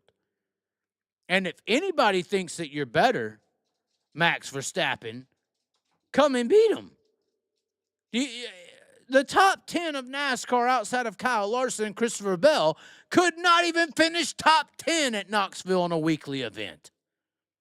I can remember, like, we had a restaurant in Des Moines, and, like, it was a really late night, and I think the IndyCar race was going to race at Newton, and they had a rain delay or something, but, I mean, they didn't get started till, like, late, and we were still able to come down there because we got some free tickets, so we came down and check it out, and we were down there, and, I mean, that track's a slot track for an IndyCar, you know, I mean, it's just crazy, Well, And Knoxville is a slot track for sprint car racing. Let's say that, right? I mean, right. But I was saying, like, for the IndyCar thing, and I mean, I think two guys got together and it tore one of the front wings off the IndyCar. And I mean, the crowd was, just going crazy and all that stuff. And I told my dad, I was like, my God, I said, these people would lose their mind at hot laps at Knoxville if they're excited about that, right. It's like, Right. I mean, This is what I'm talking about, Andy. We're yeah. underrepresented. No, that's exactly it. I mean, like I said, I mean, it's like we definitely take it for granted. I mean, like in 2014, I worked with Leonard Lee and Michael Williams on a KCP 18 car, and we traveled. We did the Knoxville Raceway, and That was with Ian. Ian. Yep. Ian was driving, and I mean, it was a damn good time, damn good year. I mean, we had a damn good year. He won the season championship. Plus, we did pretty good on the road, and it was just crazy going to all these other tracks that you always heard about, and I hadn't traveled like that. And I was thinking to myself, my God, these tracks, I mean, compared to Knoxville are nothing, I mean, and it gave me a new respect for the drivers that have the balls to go drive at some of those tracks that can't be safe for them, I mean, Knoxville is it's its own unit, I mean, like I said, I mean, we take it for granted because it's across the street type of thing, And I mean, they do a damn good job. I mean, they do have a Class A facility, I think. Well, I think a lot of these drivers are underrepresented and not pushed properly. Yeah. God dang it, Andy! I'm gonna have to run for mayor of Knoxville. I can't believe you're pushing me to do this. I'll do it. I mean, I'll do it. I think racing needs to have like a little bite with the city. I mean, if you look at old YouTube hey, hold on, Andy. Yeah. Sean, I've already went to the police department and voiced my opinion on this. Remember when we went to register the golf cart? Yeah, I've already went to the police department. I'll support the police when you get these fucking meth heads off the street who's fucking shit up and not. Oh, I'm getting too. I mean, hey, all these fucking golf carts when they're here during Knoxville Nationals, ignore them. When this motherfucker's coming down the street with his BMX bike carrying a damn, a shopping cart. Hey, if you want to spend some tax dollars to give them 3 meals a day and put them in the slammer, we do it. That's what we do, all right? That's what I'm saying. Get them off the streets. What the fuck are we doing around here?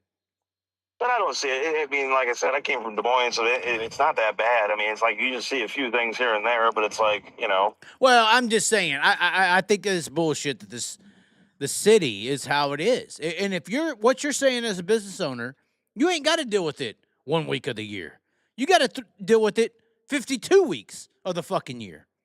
And from what I have discussed with business owners here, besides you, 50 or 48 weeks of the year, it's very hard to be a business in Knoxville, Iowa. Extremely hard. It's awesome during the summer. I can tell you that much. I mean, it makes up for it. Yeah, but is it awesome during the summer on the weekends or every week? You know what I'm saying? Oh yeah. Well, I mean, like I said, we just got a different deal. So I mean, like, we can, we do the race thing till midnight or whatever. Then next day you got people that's boating at Red Rock and all that stuff that can stop by at 4. Yeah, but Monday through Fridays, it's where the money's made. Yeah, that's why we're not open on. Yeah, I got some crazy hours and all that stuff sometimes, but I'm just saying, like Monday through Friday and non-race weekends, you are fucked as a business. I just try to survive. Throw the hours out there. I mean, I get accused of never being open and all that stuff. I said I spent a lot of time in that place for not being open, but yeah, I drove up there at 4:30 today. You're a piece of shit. Yeah, you were close. No, I'm just playing. Yeah, that's on the way back from Des Moines. So, but yeah, just I love it. I mean, I do like the. Growing up in Des Moines and all that stuff, I do like the small town. I had cousins that lived in small towns. Always wondered what it was like, and I like it. I do like the laid back. My parents moved down there. They love it. We love the town. I mean, right. No problem with it. No problem with it at all and all that stuff. Get along with people and, in the off season and all that stuff. Like I said, I have some damn good customers and all that stuff. They just don't like racing. Why do I've heard about this? Why do other businesses fail? I've heard on the square, they can't stay open. You've had a lot of businesses come in and go in this town. Yeah. Why do they fail? Tell me. I mean, like I said, our shtick is kind of like, Well, when because it's, you've kinda allied with the fucking business model, which is racing. That's my point in a way, but yeah, we're all racing, and we got the racing, memorabilia inside type stuff, and then we also, I mean, we work off the bar. I mean, honestly, the bar feeds us a lot of customers. AJ and Alice put the drinks in them, and we try to sober them up with pizza. So that's our model. that long-haired blonde motherfucker, AJ, I swear. He's a hard-working son of a bitch. I had a very deep talk with AJ one night at Dingus. And he's a very interesting guy, man. He's he told me about how he started out one day when he was like 16 picking up trash. And he went and he was I'm paraphrasing his story, but he was talking about how he was picking up trash and he went over to an area where he was supposed to pick up trash and he dug up a piece of trash that was stuck in the dirt. And the guy who was monitoring him came over and said, "What were you doing right there? Why were you digging in the dirt?" He's like, "Oh, I was getting that piece of trash that was underneath the grass. It was stuck in the dirt." And he goes, "You're going to be a good motherfucker one day." And that's very true. The effort to do shit right is so undervalued in today's society. And Alice works circles around all of us, so Yeah. she's the go-getter and all that stuff. AJ does a damn good job, and like I Yeah, said, he's not a lazy fuck. Nope. And they've taken care of me, and I hope I've taken care of them. And like I said, it just kind of works for us. I know when things go on in the square, like when they had Ragbri, everyone's like, "Well, are you guys mad because Ragbri is going to town square?" I was like, "No, we got the damn racetrack across the street. We're good. This is what, it's our time when racing season ends. It's our time, at our end of the street, Right. So, I think all businesses can work together and all that stuff, and I hope they do, There's been some new ones that come in, and it's like it's the bright shiny object, but hell, when I came into town, I was the bright shiny object, when we first started and all that stuff. So just kind of, you got your ups and downs. It's like anywhere else. I mean, you're going to be hot and cold. It's the restaurant business. It's not easy. We all need to work together so we can grow. Right. Well, and you know what's funny? I know you're the Knoxville guy for pizza. That's who you are. I mean, that's your. I mean, that's what I consider you, at least. You may not consider yourself. AJ called me the pizza dude, so that's where that started. So. Well, before Alex Jones and his Pizzagate, that might have been a good thing. But what I'm talking about. Are you in? Hold on. Maybe we should start right now. Are you in with Illuminati? Are you giving kids to the Clintons? There's no basement there, so we were at an old gas station. We were Darnell's old gas station. So okay, that's that Freddy's place or whatever. Okay, that's fine. Yeah. So No. maybe Mabes. But what I'm saying is we have a guy in the chat who just showed up. His name is Dean Henry.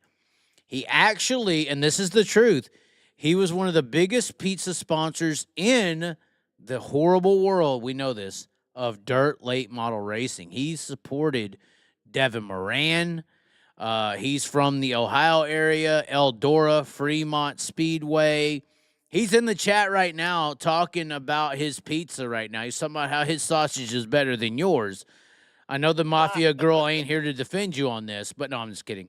But what makes your pizza better than any pizza that this Dean Henry of Ohio, because Eldora, Knoxville, it's a real rivalry, I think. Well, we get all our toppings, all our meats and stuff come from Graziano Brothers in Des Moines, Iowa. So, and that's kind of they're an importer, and they do a damn good job. They make their own sausage, Italian sausage. That's what we use.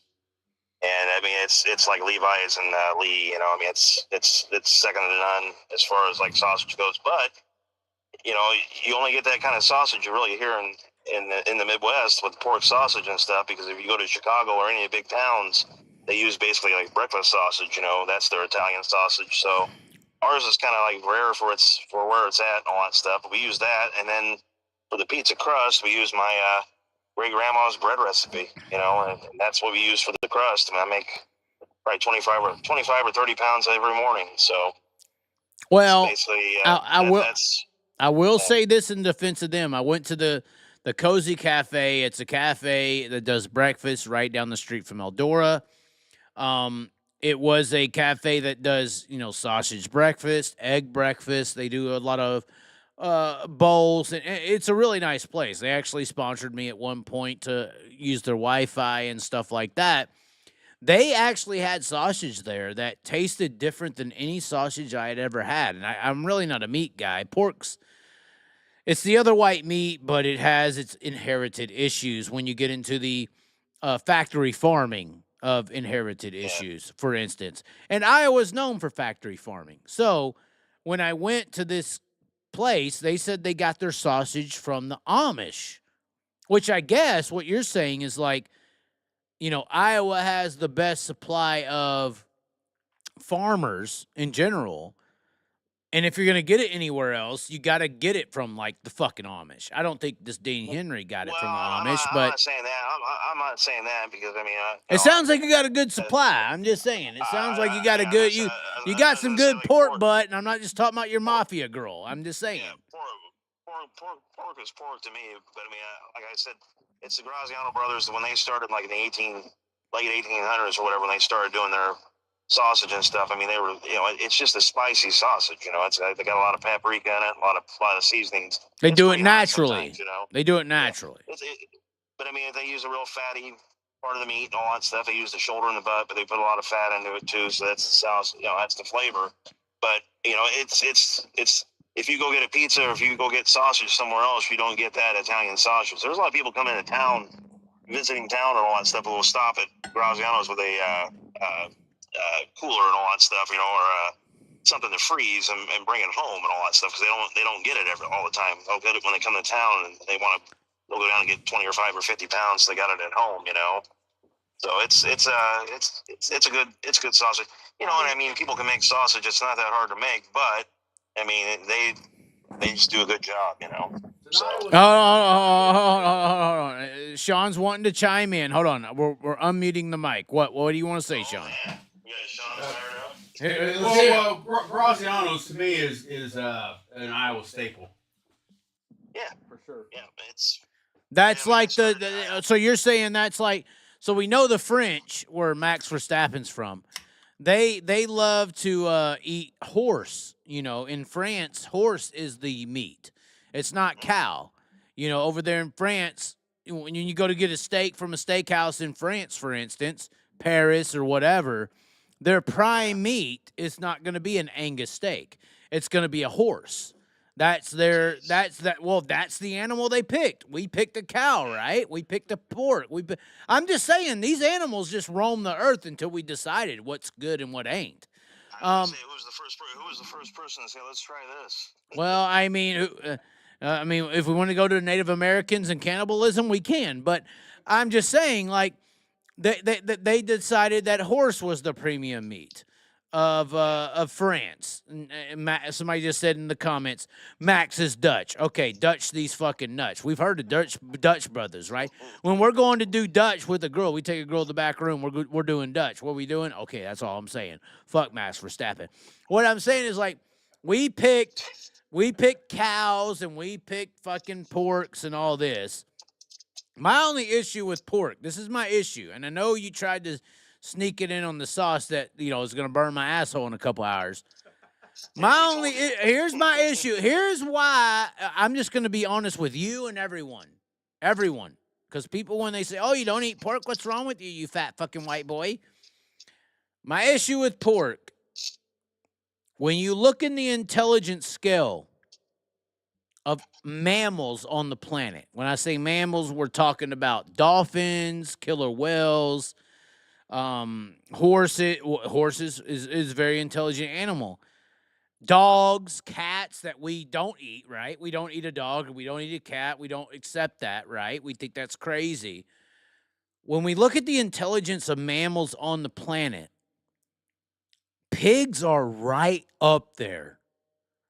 Like, we understand that monkeys are very smart. Like, we're thinking we're almost like monkeys. They're so fucking smart. Right. Pigs are like number 2 on that list. Well, you think about and when you study our genetics as humans, when they try to break them down, they say, oh, well, we're 98% fucking monkey, And then it's like, okay, so what's the other 2% that makes us different? Most of the time, it's pigs. And even the modern, and I hate to say this, I'm just being honest with you when we're talking about the subject, modern cannibalists, which is real, it's a real thing. People still eat human meat out there. They define our meat as long pig because the closest tasting meat to a human taste of meat is pork. So this is where, and honestly, it's not just, oh, I don't like pork because I'm Muslim.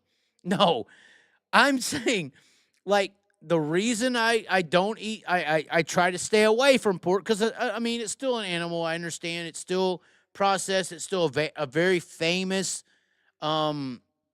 protein to consume.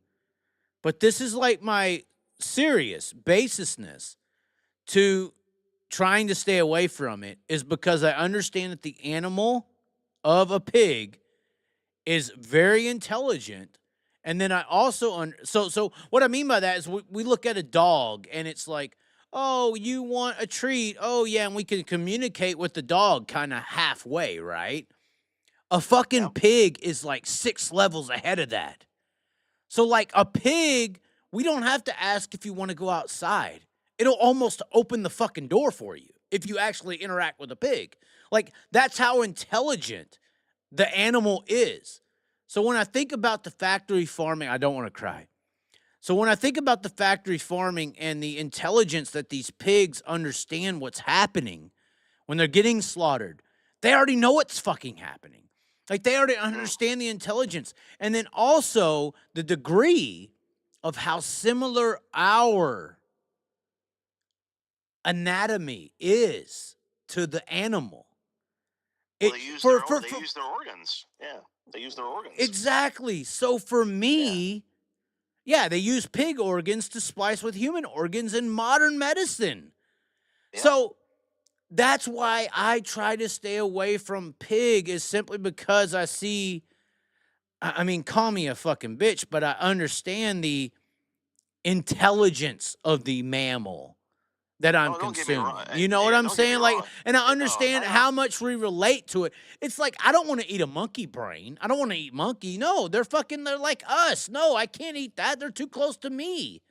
No, but going down the road, that is pretty damn sad when you see, like, cattle and, like, pigs in the back of a trailer or whatever, and they just give you that look, you know? Yes. Like, oh, man. Well, and you see the cattle, it's different. I'll eat fucking beef steaks all you want. Cattle are fucking dumb. Cattle are a product of patriarchy. And what I mean by that is, no, they're a product of capitalism. Because capitalists see a fucking cow, and they're like, okay, I can use you for your food. I can take your skin off, and I can make leather belts with you. So capitalist, somebody trying to make money, looks at a cow and says, you're a dumb, slow thing that I can make money on everything that you are, right? Like the hide on your leather, to the bone marrow, to the meat, I can utilize every bit of you. It's just smart business to utilize a cow. But a pig, to me, is just a little bit fucking different, man, because they're so intelligent and they share so many things with us. And like I said, call me a bitch. No.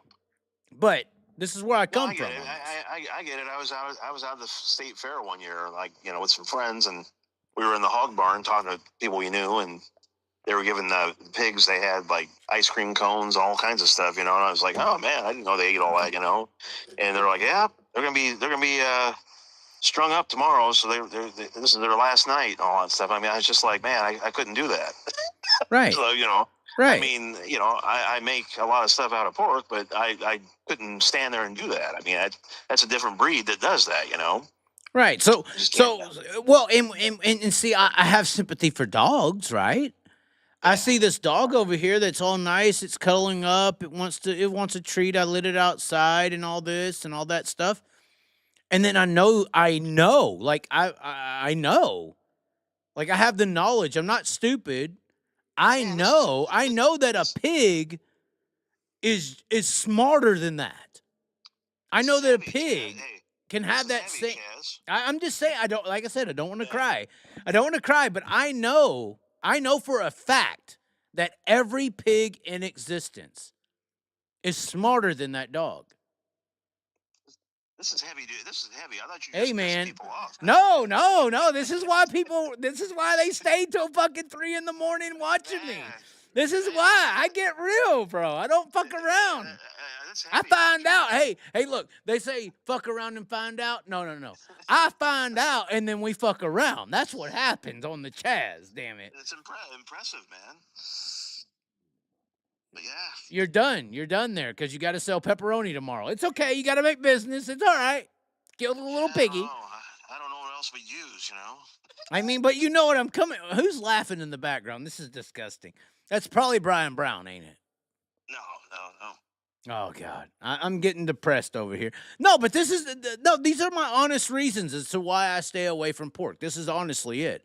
Because people always say when I say, "Oh, I don't want to eat pork," they're always, "Oh, are you Muslim?" They try to degrade you. You know, they try to make fun of you or something. No, this is my honest reasons. Because I know how intelligent these animals are. They share DNA with us. You know, so it's like. I just don't. I just don't want to. And there's some spirituality to this. They say that whatever you ingest, you take on the anxiety. So, like, if you eat an animal that experienced high anxiety, or fear, or worry, or distress, that you encompass, you actually ingest, and it affects with your own psychological anxiety and worry and stress. Now, see, I think a fucking cow is an idiot, so I don't know what the hell's going on. But I think a pig is smart enough to know what's happening. You know, these are intelligent fucking animals. I think it was in a movie one time where like someone was gonna try to let cows out of out of the stockade or whatever, and they wouldn't go. You know what I mean? Right. Like they knew they were there and that was it, you know. Like Right. they wouldn't leave. They would, you know. And the girl was crying and all that stuff, trying to let them go, and they wouldn't leave. You know? Right. So I don't know. They're fucking But, you know, stupid. but they're bred for that, and I mean, and sadly, I mean, like you know, like. Hey, hold on. You say that. Yeah. What? Okay, so the most super predaristic, wild version of a cow I can think of is an elk. That's they're very, even a female elk is called a cow, I do believe, when you hunt them. And they're called cows. So they just go out there and eat in the fucking fields. Now, the most super predaristic version of a pig is a fucking boar, right? And fucking boars will take over the entire fucking country if you let them. That's why they fucking minigun them from helicopters. Because these motherfuckers will take over everything. So that's the difference. But isn't it if a pig escapes after one day, it can become a wild boar because because they're intelligent. Yeah. You open that fucking gate. Hold on. Like you said, the girl cried when you opened the gate for the cows and they wouldn't leave. Open that gate for the pigs and see what happens. You won't have one left. What they always say, like in what movie was that where they said, be wary of any man that keeps a pig farm. As far as like getting rid of people. I hate to say, this is my ghetto side coming out. Nigga, you ever heard of Babe? Nah, I've seen Babe, but I'm just saying, Charlotte's Web. Trying to think what the hell movie that was. Well, when I was in Australia, they couldn't stop talking about Babe because I guess Babe was filmed in Australia, so they just can't stop talking about it.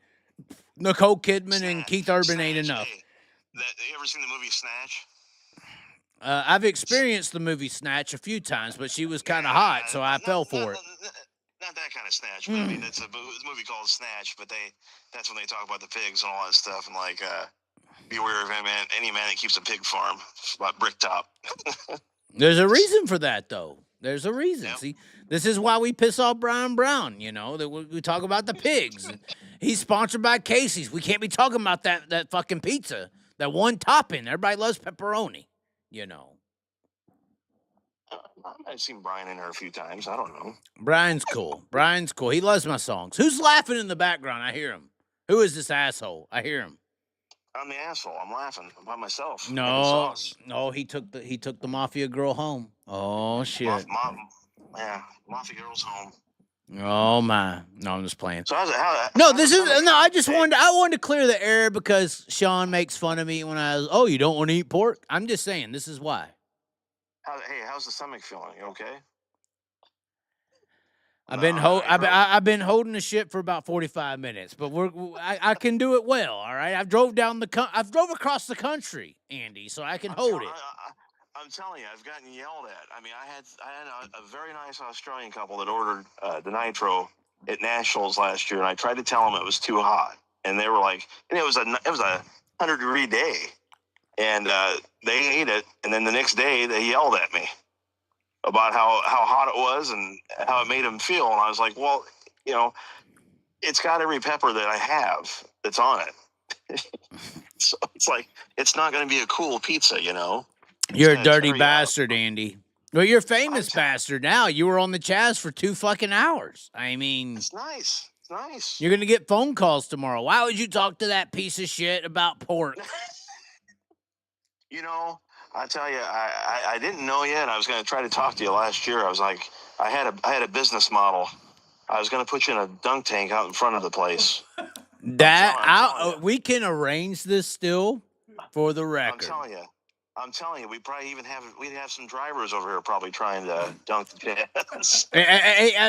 Dunk the mayor. That's what I've been talking about this political avenue. Honestly, the first person who suggested I should get into politics was Donnie Schatz. But now that I'm in this little town, and I can make an impact with racing immediately if I was to be into politics in this town, I'm honestly thinking about it. This could be a real thing. I'm not fucking around at 11:38 p.m. drunk. This is serious. No. I'll fucking go in there. I'll fucking slap these, feminists around. Yeah. This is ridiculous. I can't believe what you've told me. And I've already heard about how bad it is for local businesses to survive in this town. And it's like I'm hearing some reasons as to why. I mean, like I said, we get by. We get by because, like I said, I mean, anybody comes in here, we try to treat them like home. I mean, that's we're kind of old school restaurant. I mean, come out and talk to people type thing. But I do love being in a smaller town and all that stuff. I do miss Des Moines. I mean, that was kind of like where I grew up. That was where I started type thing. And I bought the cool hangout across the street from Lincoln. That was my hangout when I was in high school. And I ended up with it, for 10 or 11 years and all that stuff. So that was pretty awesome.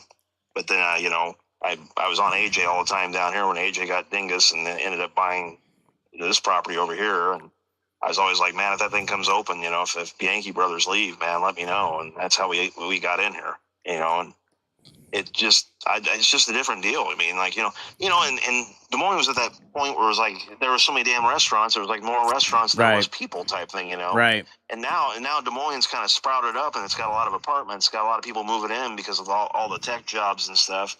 I mean, it probably would support a restaurant, like it used to, but there's a lot of regulation and all that stuff that kind of chokes you off, with grease traps and hoods and this and that, it ain't just the standard stuff anymore. I mean, right. It's like it's a lot of money, which a lot of people that had the dream of opening a restaurant couldn't do it because it's too much money. So Knoxville actually is pretty damn good on people, and they still work with people. Well, and it's got the number one attraction in the state, and it seems like it's underappreciated.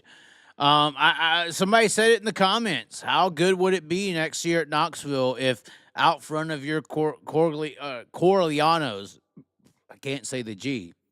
How good would it be if Kyle Larson was dunking the mayor candidate for 2027? Yeah. I mean, I'm just in the chat. I mean, it's headline news. That's worldwide. That's worldwide fucking news. Don't get me wrong. I mean, I'm more of wanting to see some bikini women in a dunk tank and all that. We can arrange that, We can arrange that. I no, know. I mean, I honestly was going to ask you if you want to do something like that, and then like it did. We were like, I think we ended up getting busy or something like that, and like it was like, hell, probably wouldn't do it. Probably be pissed if I asked him. To do And, what? The dunk tape? Yeah. Oh God. Okay, here's a suggestion. If you do get in the mayor bit here in Knoxville, I always watch this old clip of Selinsgrove, Oh God. Pennsylvania. It's a horrible They have a example. No, they have a parade with the sprint cars and the late models and stuff. They drive them to the track. They drive them down the street. Oh, in a that parade. 100% going to happen. 100%. I mean, watch that. It says it's Selinsgrove Speedway race car parade, and I mean it's from 10 years ago. But Hold on. they're driving the cars through town. That would be badass. Look, hold on. We will do a fucking parade from Des Moines. We don't need to do that. No. Oh, we do. No. If I was to become the mayor of Knoxville, Knoxville will become the #1 county in the state. Period. So where are you going to put Period. the strip bar, Chaz? Where am I going to Where put you this? gonna Well, where's the strip bar going to go? we got to be concerning for the misogynists of the world, but we also have to be concerning for the feminists of the world. So we got to create a strip club for the women on one side with a bunch of magic mics, and then a strip club on the other side for the men, which basically is dingus. And we're good. We just got to build one business because we already have two. We already have the male strip club, or we already have. 10 nights out of the year. 10 nights out of the year. I mean, we should be able to get away with something, right? I already feel like we need to put like a neon sign next to your Coriglianos. I said it right? That's how you say Coriglianos. That's good, yeah. We got to put a neon sign that says, "We got the sausages here for you tonight. Pork these nuts." And then on the other side of the street where they sell the golf carts, we got to say "Feminists here." And then we'll have like Kevin Swindell doing like a dance in his, chair. Awesome. Yeah, that's all I'm saying. Now, hey, man, that sounds like a plan. Sounds like a.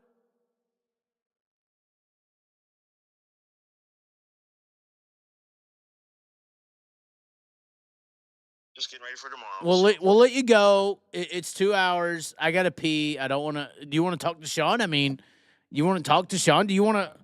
No. Sean needs to be. Hold on. Sean, can you talk to Andy? He messaged us last night. That's how we're here today. I know. What's up? Yep. What's up, Andy? Not much. What are you doing? Talk about how much I hate pork. That's the first I've ever heard about his pork story. I mean, I knew he didn't like pork much, but yeah. I didn't realize he was into all that stuff, man. I just thought he agitated people. Oh, he agitates people like in a lot of ways.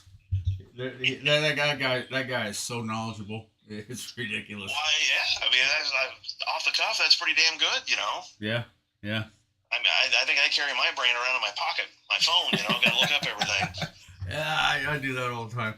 I think that's the dumbing of America. It really is. I mean, it's like you don't have to think anymore. You just Google something, Well, But right, it but happens. I mean, I'm still kind of old school, and I know you probably are too. But I mean, there's just some of that. There's just some of that knowledge that you carry with you, and just like you with the history of racing with Trossel and all that stuff. I mean, that's cool as fuck, and Well, I mean, it's just cool. I mean, like Kevin Fry, all those guys used to come down to the races. Kevin and Lori would come out from Pennsylvania, and Rob Capetta was friends with Kevin. They had the engines and all that stuff, and they'd have the annual like nationals cookout. I mean, just good times. It's like miss all that stuff.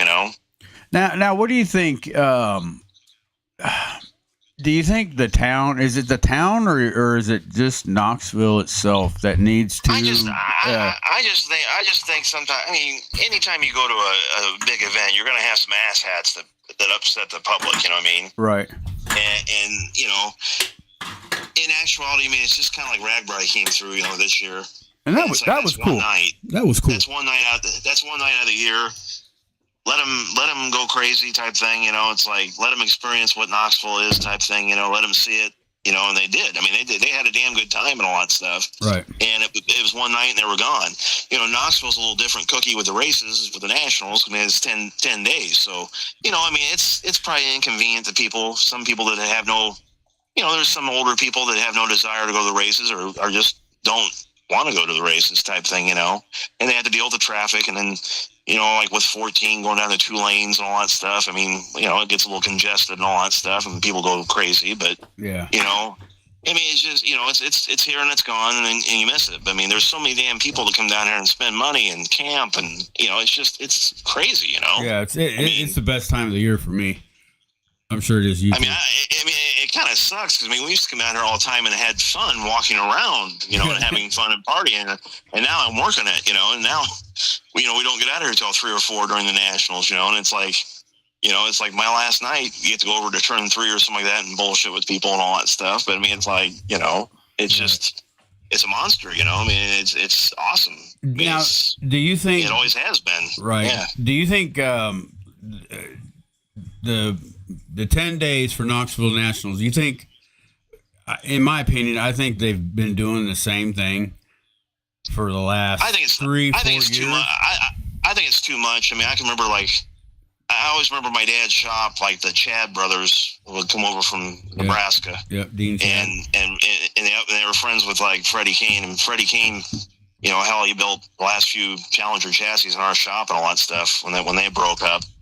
And, so Fred would always have, I mean, Craig Keel and guys like that from Pennsylvania would always stop by the shop talking to Fred, and he'd you know, he'd weld for him and do about anything, you know. And I mean, it's like, it was awesome to be around that stuff, and because you met a lot of people, you know. Mm-hmm. And you know, those guys would come over, and that's when the 360s was, I believe, in July, and then you'd have the 410s in August, you know. And then, you know, it was back, I don't know how many years ago they kind of combined the two of them, you know. But geez, anymore with the economy and things, I don't know who in the hell can take 10 days off, you know, and go full bore for 10 days because everyone does, you know. Do you think we need to have different things happening within the 10 days? I mean, because it seems like it's been the same thing. No, you need to expand outside of those 10 days to where more than just the 10 days matter in this community. I think the biggest change is, like, the camping has become such a big thing, you know. It's like, it's a small town, you know, that moves in. And, you know, back in the day, you came to the races, you bullshit, you went and had a few beers and you went where you wanted to go and all that stuff, and you went home. You know, if you didn't have anywhere to go or you didn't want to stay and party and all that stuff, you went home. Right. And now everyone's kind of got their own little cliques, can go back to the campground, have their own party, you know, where they don't have to be in the big party and don't have to worry about getting pulled over and don't have to worry about anything like that. You know? Don't you think that the weekly importance needs to expand and grow, though? Well, they're trying it. I mean, they raised the purse this year, so I think that's going to bring some people in. You know, for the weekly shows, they've raised the purse. You really think that purse is going to expand? Hold on. So this is my issue with purses. Yeah. The purses may bring in drivers, but it's not going to bring in people. People don't care about the purses. The drivers and teams do. But as I say, the drivers do because, I mean. Right, okay, you know, well, that's my point, though. Yeah, 360s are 360s, 410s are 410s, but, you know, for some reason, 410s will always have the pecking order on the 360s. And now you've got 410 drivers driving the 360s and all that stuff. You do get some of the crowd passing, you know, crossing over type thing. You know what I mean? It's like, right. It's good for both type thing. But how is this would be my question to everybody. How does a purse increase people? Well, and that's increase people. And this is the stuff I talk about. I'm going to talk about respect and the perspective of what's happening on our racetrack is not increasing based on paying the performers more. We have to find a way to increase the respect and awareness of what our performers are already doing. I don't know. I turned 50 like in September, so I mean I'm 50 now, you know what I mean? It's just crazy that happens, but I was a kid watching men drive, and now I'm a man watching kids drive. You know what I mean? And I think that's changed a lot of stuff. I mean, there's a lot of young drivers now. Where when I was growing up and all that stuff, these guys were probably the same age and all that stuff. But in your mind, growing up, these guys were like superheroes. You know, I mean, they all had a story. I mean, they had a damn nickname. You know what I mean? It's like, you know, I mean, you were kind of raised with that. You know what I mean? And so it's like, you know, NASCAR. I mean, you had the Morgan Shepherd. You know, you had your but you're talking Allison, about 1996. I know, but I mean, I'm beyond that. That's almost 30 years. You know, that's almost 30 years ago, Andy. That's the scary part. If I had to It's write down scary. 10 names, It's scary, Yeah, right? but if I had to write down 1996 is almost 30 years ago. That's scary in itself. it is. But if I graduated in '92, so. But if I had to write down 10 names of NASCAR, I probably couldn't do it. You know, Right. Of current drivers right now, I probably couldn't do it because it's not really my thing. And I have nothing against late model because they put on a hell of a show anymore across the street. But I'm not a late model racer. You know what I mean? I love sprint cars. Always have. I heard y'all speaking about 10 days, which is Knoxville Nationals days. Yeah. And I'm more concerned, and this has always been my premise, I'm always more concerned about the weekly event. The weekly event is what's going to sustain proper economics. Because the Knoxville Nationals, you're only pandering to the rich and the elite. And the rich and elite aren't necessarily working on what they deserve. They're working on what they purchase. I'm worried about the regular guys who aren't getting what they deserve. Like I said with the Max Verstappen shit earlier. Like, it's true. Max Verstappen could not come to Knoxville and finish top 10 in any division. He couldn't do it in the 525s, the pro sprints. I mean, our guys are not being properly represented in society. That's the problem. And if I was to be mayor, which this could happen actually. Do it, man. I'm just saying, I'm going to the state at least. I'm going to Des Moines and telling people about this because I think that's something that people don't understand. And at the end of the day, period. There's no question mark at the end of this. The period to the scenario is that outside of Brian Brown eating Casey's pizza on a television, there has been zero. Hold on, Ryan Levitz. Hold on. Anybody who races at Knoxville, there has been zero promotion for you. Yeah, that's true. Period. Right. No one has promoted Knoxville Raceway's performers. I've been trying to tell people this for years. You got to start looking at, look, here's how it goes, Andy. When I'm at the Wells Fargo Arena, correct? That's y'all's biggest stadium in Iowa, I think. Would you agree? Disagree? I mean, it's a big arena. It's where the people go. I can't remember what the deal was when they built that though. They built it like so many seats short of like being like. Well, it's an arena, right? It's an arena. Yeah, but it was in a classification or something like that. Like they built it like was like.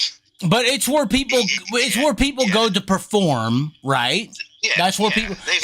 So what I want to say on that is AT&T Stadium, SoFi Stadium in Los Angeles holds 100,000. Madison Square Garden, for instance, any of these events or venues. So there's a big. Actually, I said that wrong. There's a big difference between an event and a venue. So Wells Fargo Arena, for instance, in this Iowa scenario, sits fucking empty tomorrow. You know why? Yep. Because nobody's there, right?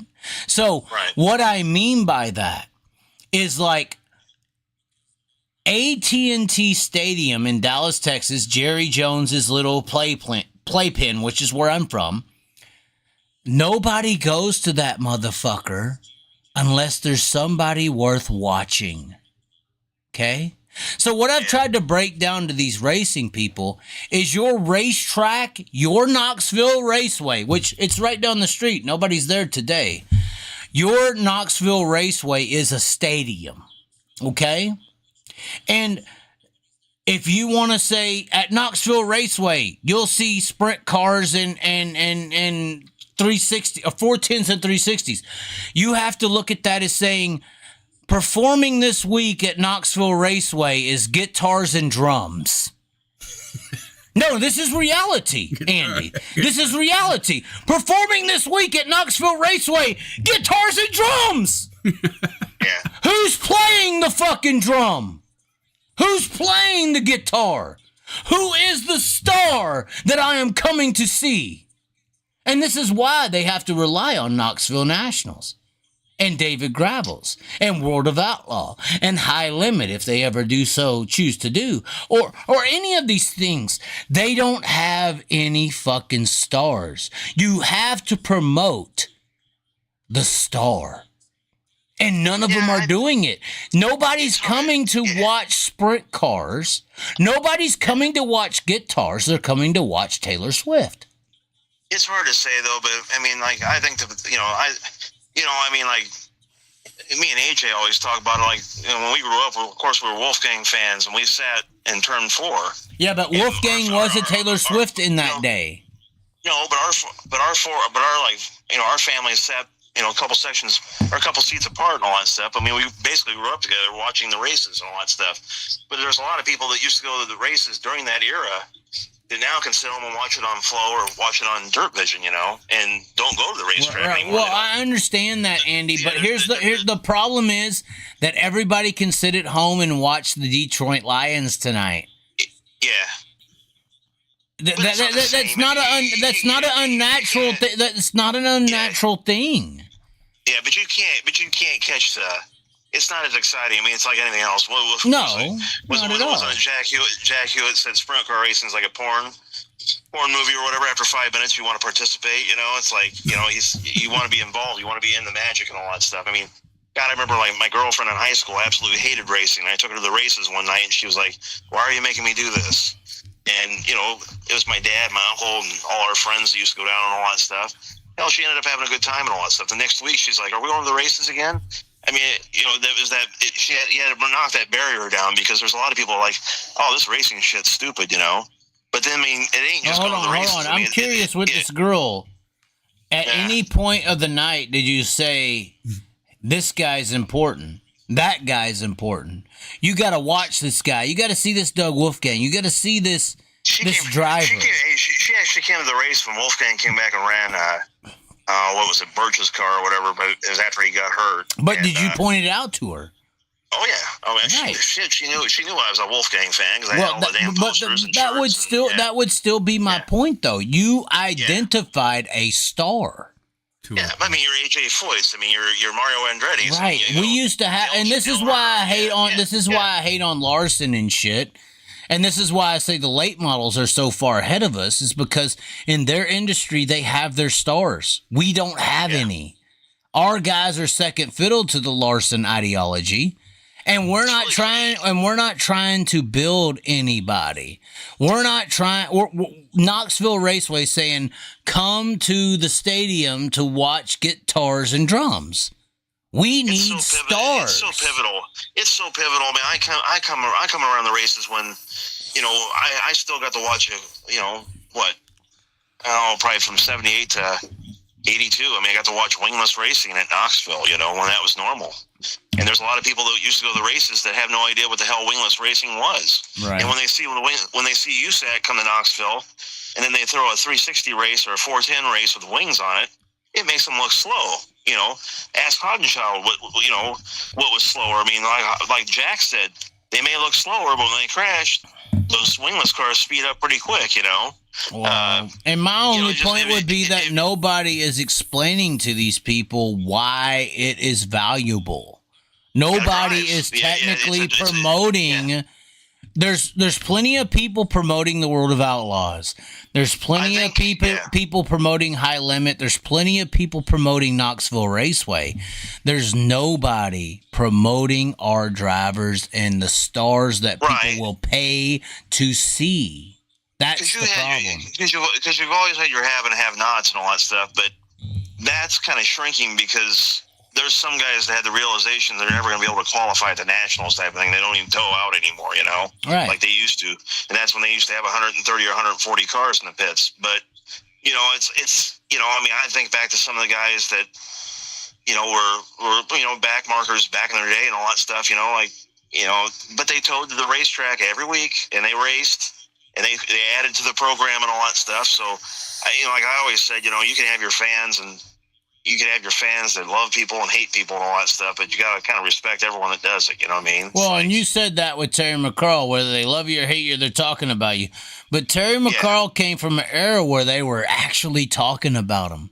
And that's what I'm talking about.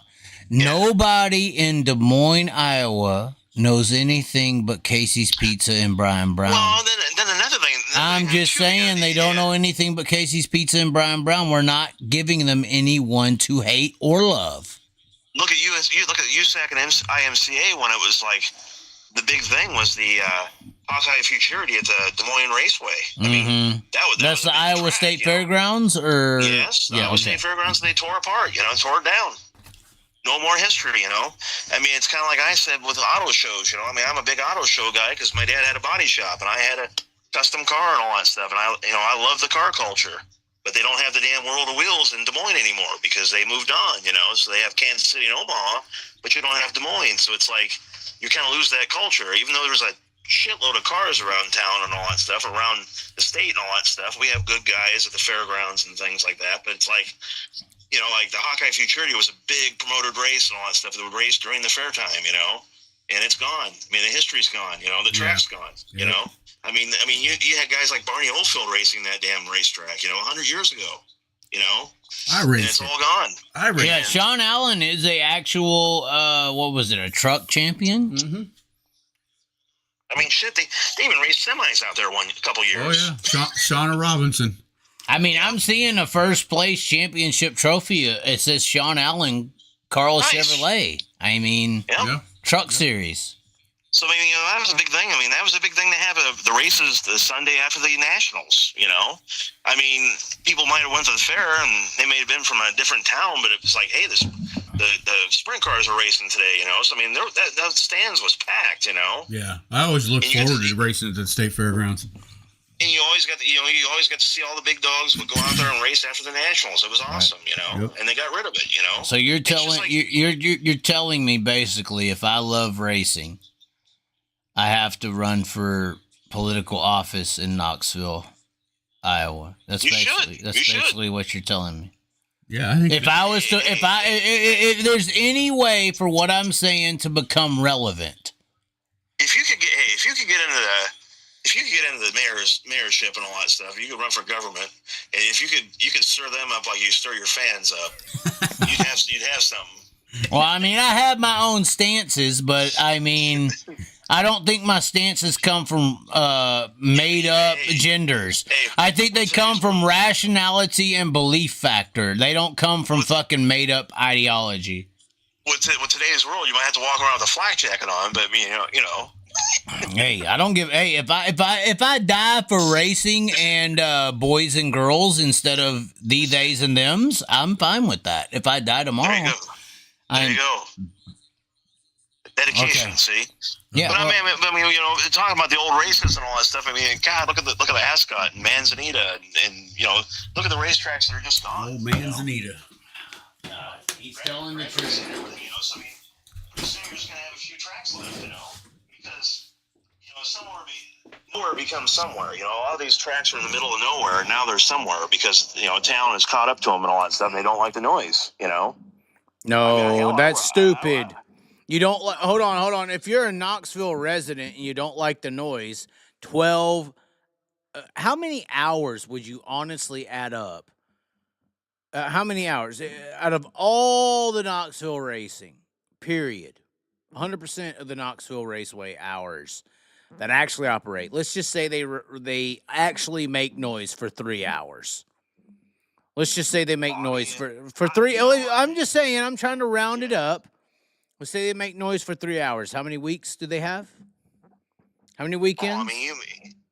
Hold on, just tell me. 14 or 16 weekends or whatever. 3 times 14. That's 42 hours. That's not even 1 week's work. Right.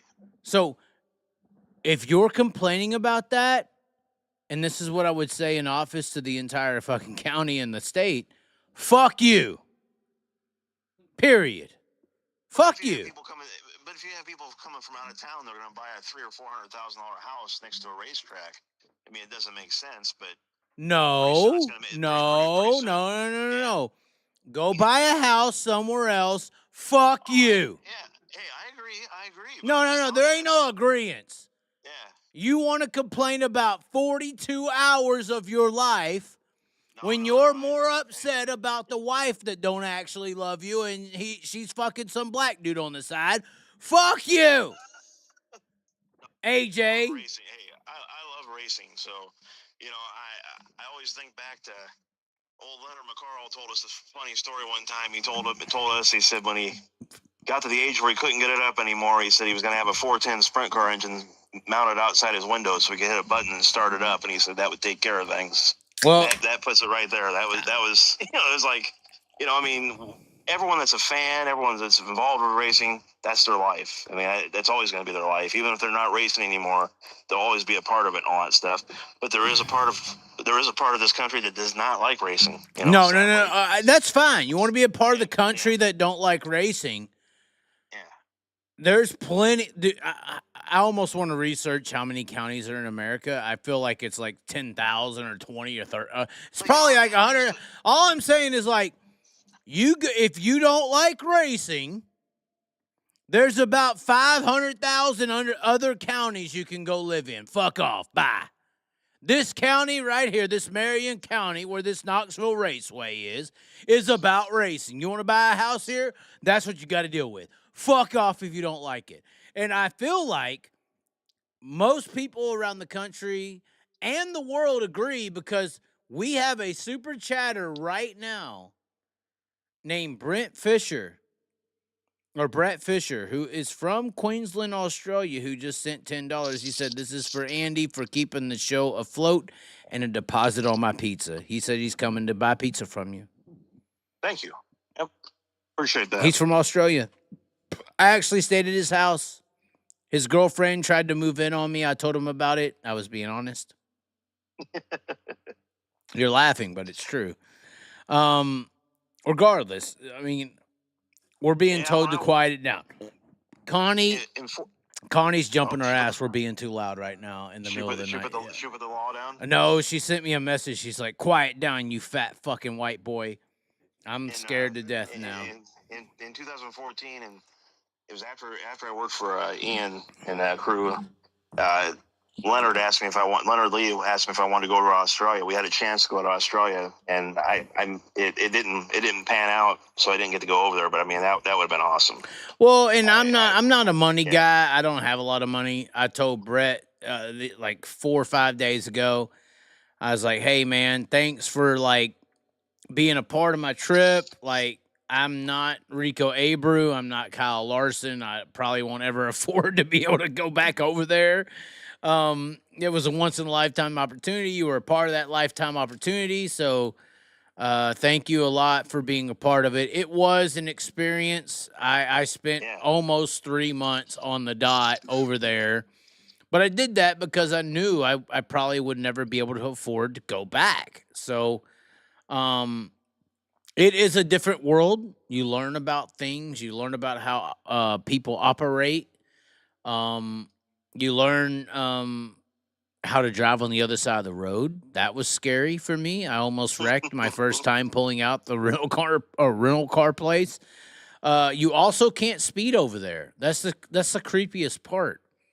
So they have surveillance on their speeding. They don't have cops sitting on the side of the road. No, they got a camera at every fucking corner that you can go. Yeah.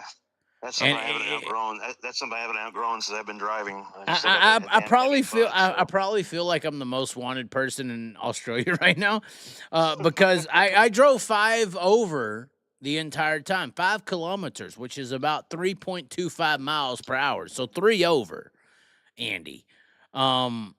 And apparently, if you drive 3 over there, it's like a $600 fine, and you go to prison. in their country. So it's I learned this and I left and I'm not going back because I ain't going to prison in Australia. Fuck you, Brett. This is why Kerry Matson won't leave. I'm just telling you. Good man. Anyways, we should let you go. It's midnight. We just passed 1 minute past midnight. You're sitting in your car in the driveway. You're like, what the fuck am I doing? I'm back at the restaurant making sauce, so. Oh, yeah. I'm about to make some sauce in about 3 hours, right? I mean, that's what you told me. No, that's your thing, but I'm just making pasta sauce for tomorrow, so. No, I'm talking about sauce in the bathroom. I don't know what sauce you thought I meant. Well, I'm not a Knoxville meth head. I'm sorry, but. Yeah, you might need some Pepto-Bismol just to kind of cushion things a little bit, so. Somebody just said you should be able to go to the Dome, Chaz. I can't. I don't have the money. Have you been to the Dome, Andy? I have not, no. I don't want to go alone. I've tried to convince Sean. He don't want to go. I guess Connie's, gaslighted him into not leaving the house. Would you go to the Dome? I used to escape. Hold on. Andy, this is an honest conversation. Yeah. What are you doing Saturday? Working. Oh, fuck.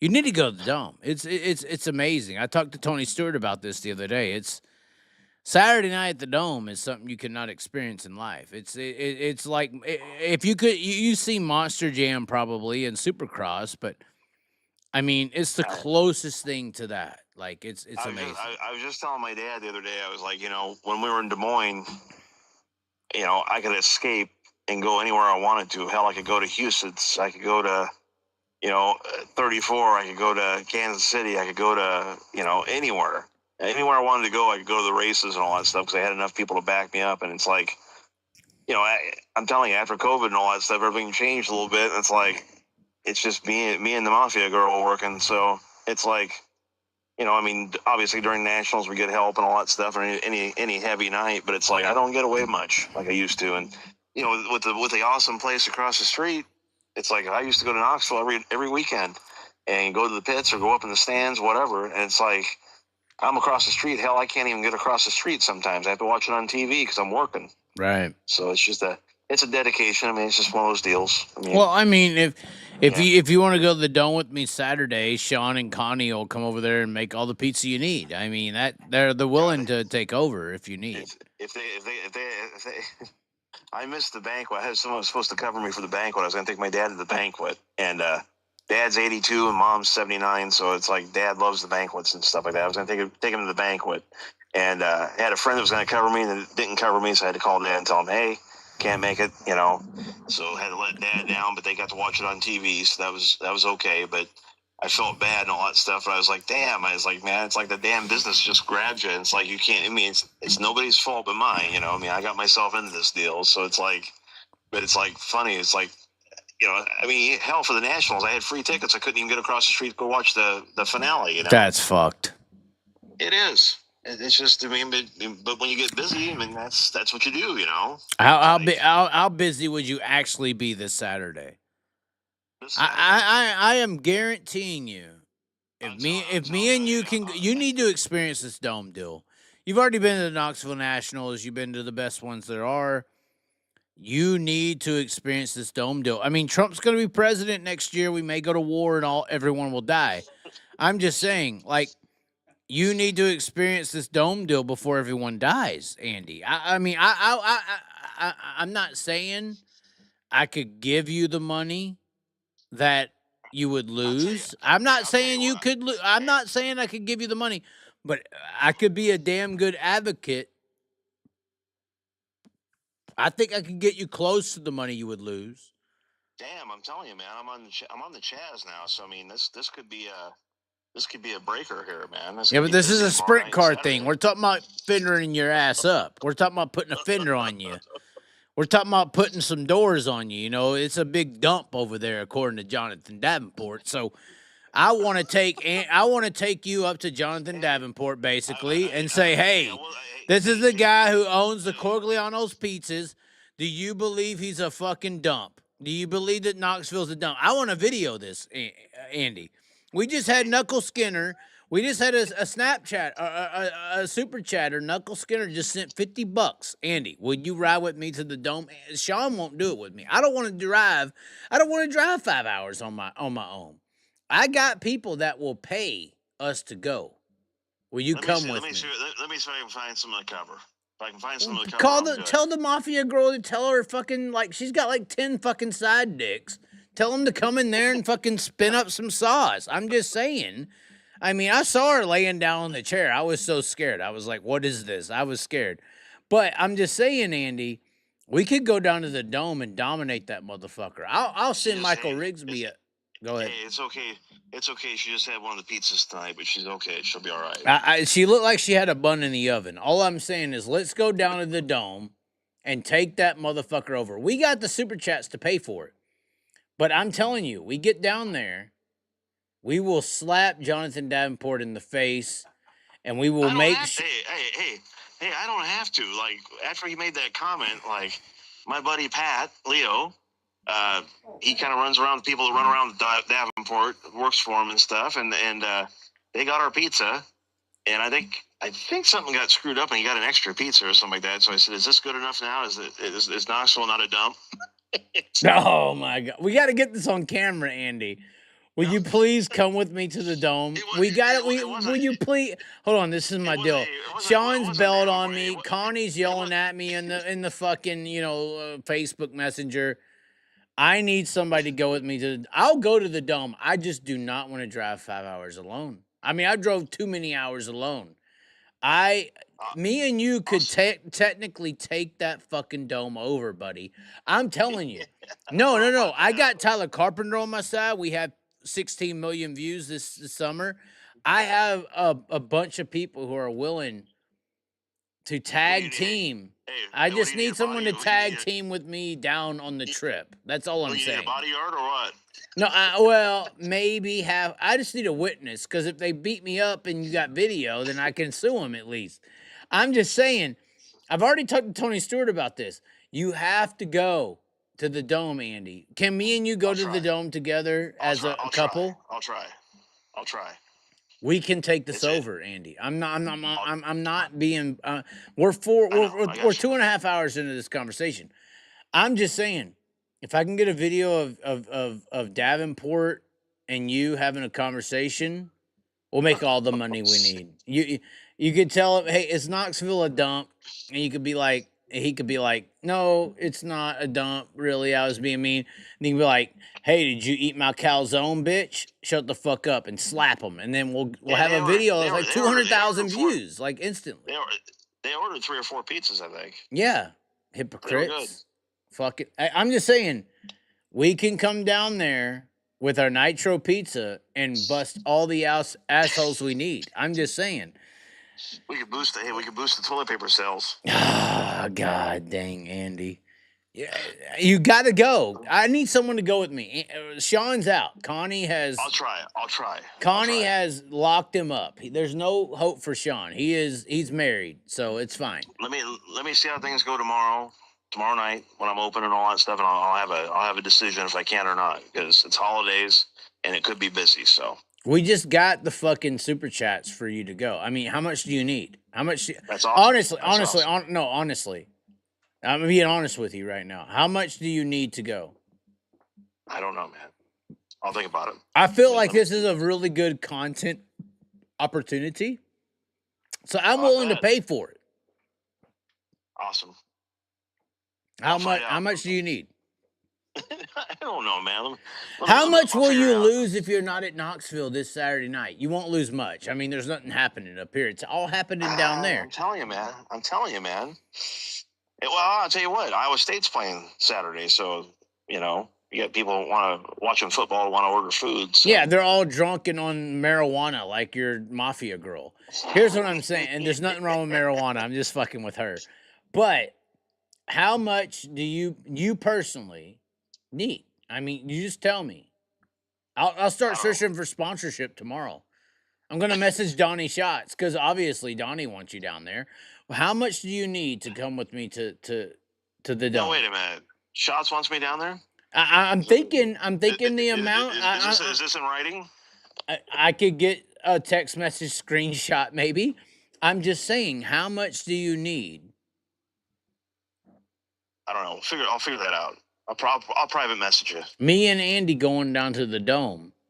We could take that motherfucker over. That's what I'm saying. We really could. Where's AJ at? Hold on. Hold on. Here, you know who we need? You know who we need? Spotlight, man. We need Pat Donahue. Where's Pat Donahue at with his Longhorn fucking limo? That's who Probably we need. freezing up in Minnesota somewhere. I know, right? Well, at least you know who Pat Donahue is. He's a good guy. He's a really good guy. Pat Donahue had the machine, had the bunny machine out in front of the restaurant. I know. I'm gonna message Pat Donahue after this after we close out here. We're gonna all go down there in the Longhorn limo that he wrecked because he was drunk. That'd be awesome. That would be awesome. This could be the best content in the world. It could be good. You tell me what you need. Tell me what you need. I'll let you go. It's 12 a.m. I'm getting kicked out tomorrow. Connie says I have to leave. She just messaged me. I have to go. She's throwing you out? Yeah. I don't have anywhere. I can't be the mayor anymore. I'm done. It's too cold, man. You gotta have some place to stay. Yeah, that's why I throw down that slong, I'll go up to the core tomorrow, No, I'm just playing. But anyway, seriously, I think we could do some big things down there in St. Louis. And if you've never experienced, and honestly, Andy, I told this to Tony Stewart 2 days ago. If you've never been, and he's never been, if you've never been to that fucking dome on a Saturday night, you have not experienced the premier example. If we could take that dome on Saturday night and promote that to the world as what dirt racing is, dude, it's the best fucking show I've ever seen in my life, man. I'm just saying. I've been to Chili Bows, I've been to Knoxville's, I've been to Williams Groves, Eldora's. That fucking Saturday night at the Dome is something special, man. It really is. Tony's bought a lot of pizza from me through the years. I mean, like, they're sweet and all that stuff.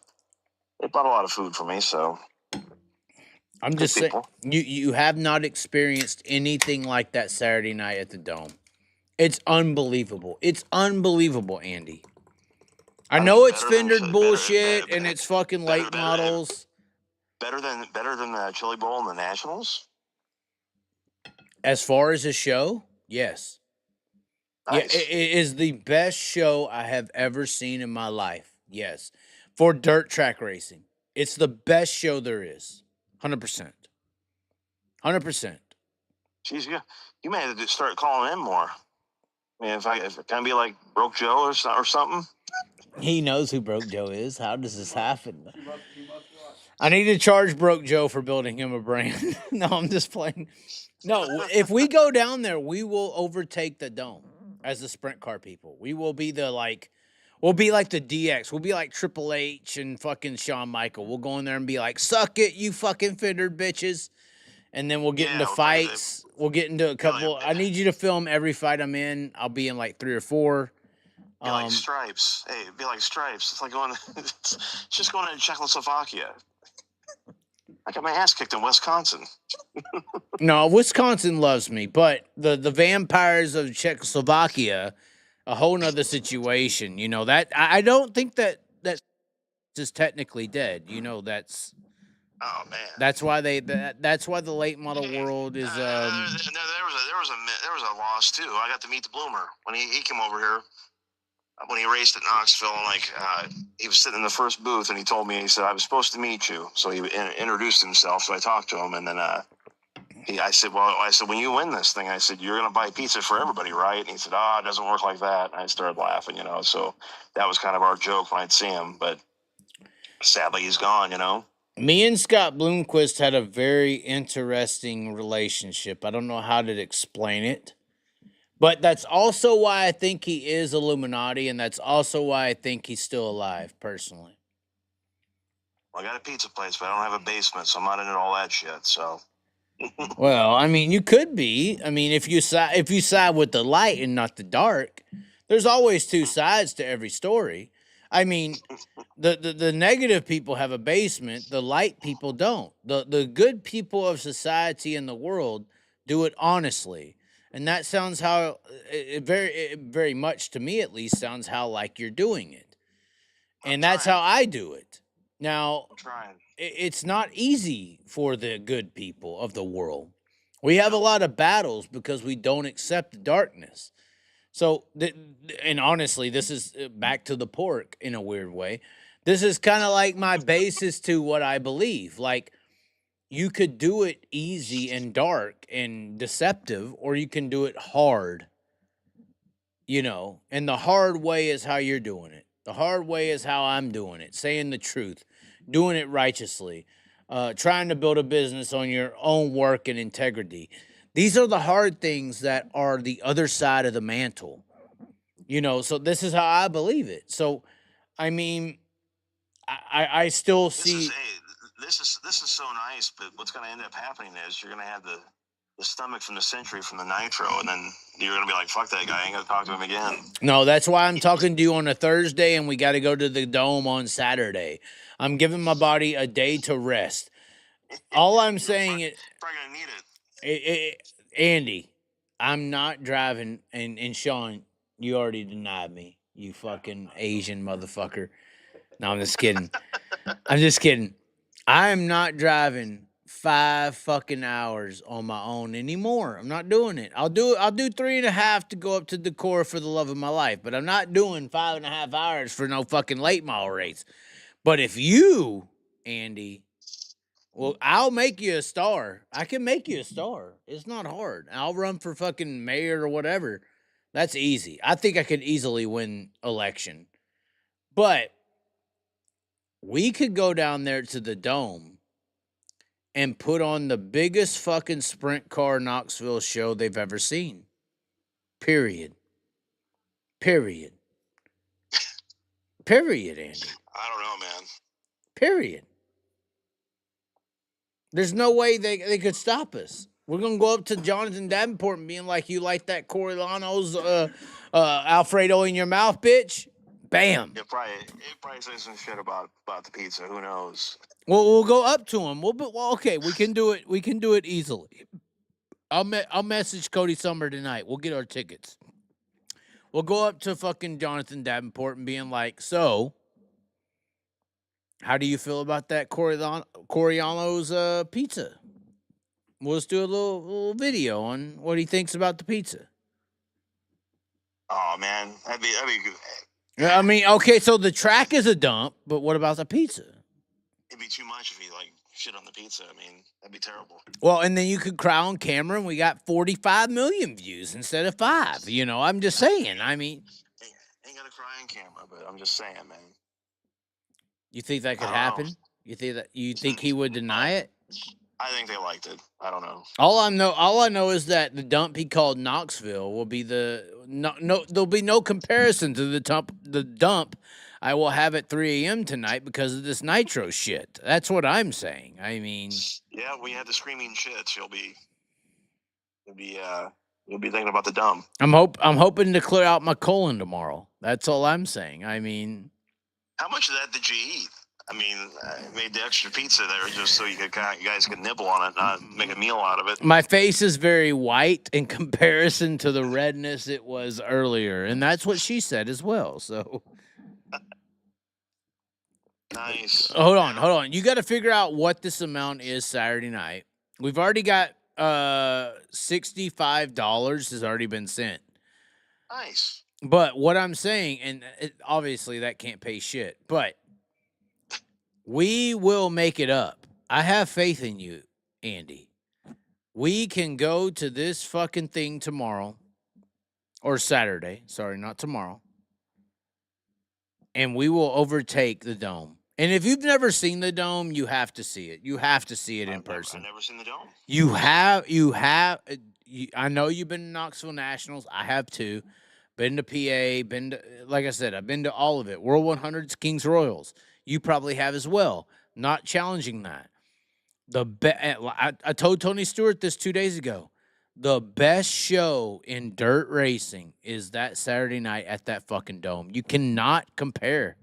Man, I've had some pretty good nights like at all those places and all that stuff. And it'd have to be pretty damn good to beat that. Let me know. I mean, Even the Royal, I haven't been able to go too many times, but when I have gone, I mean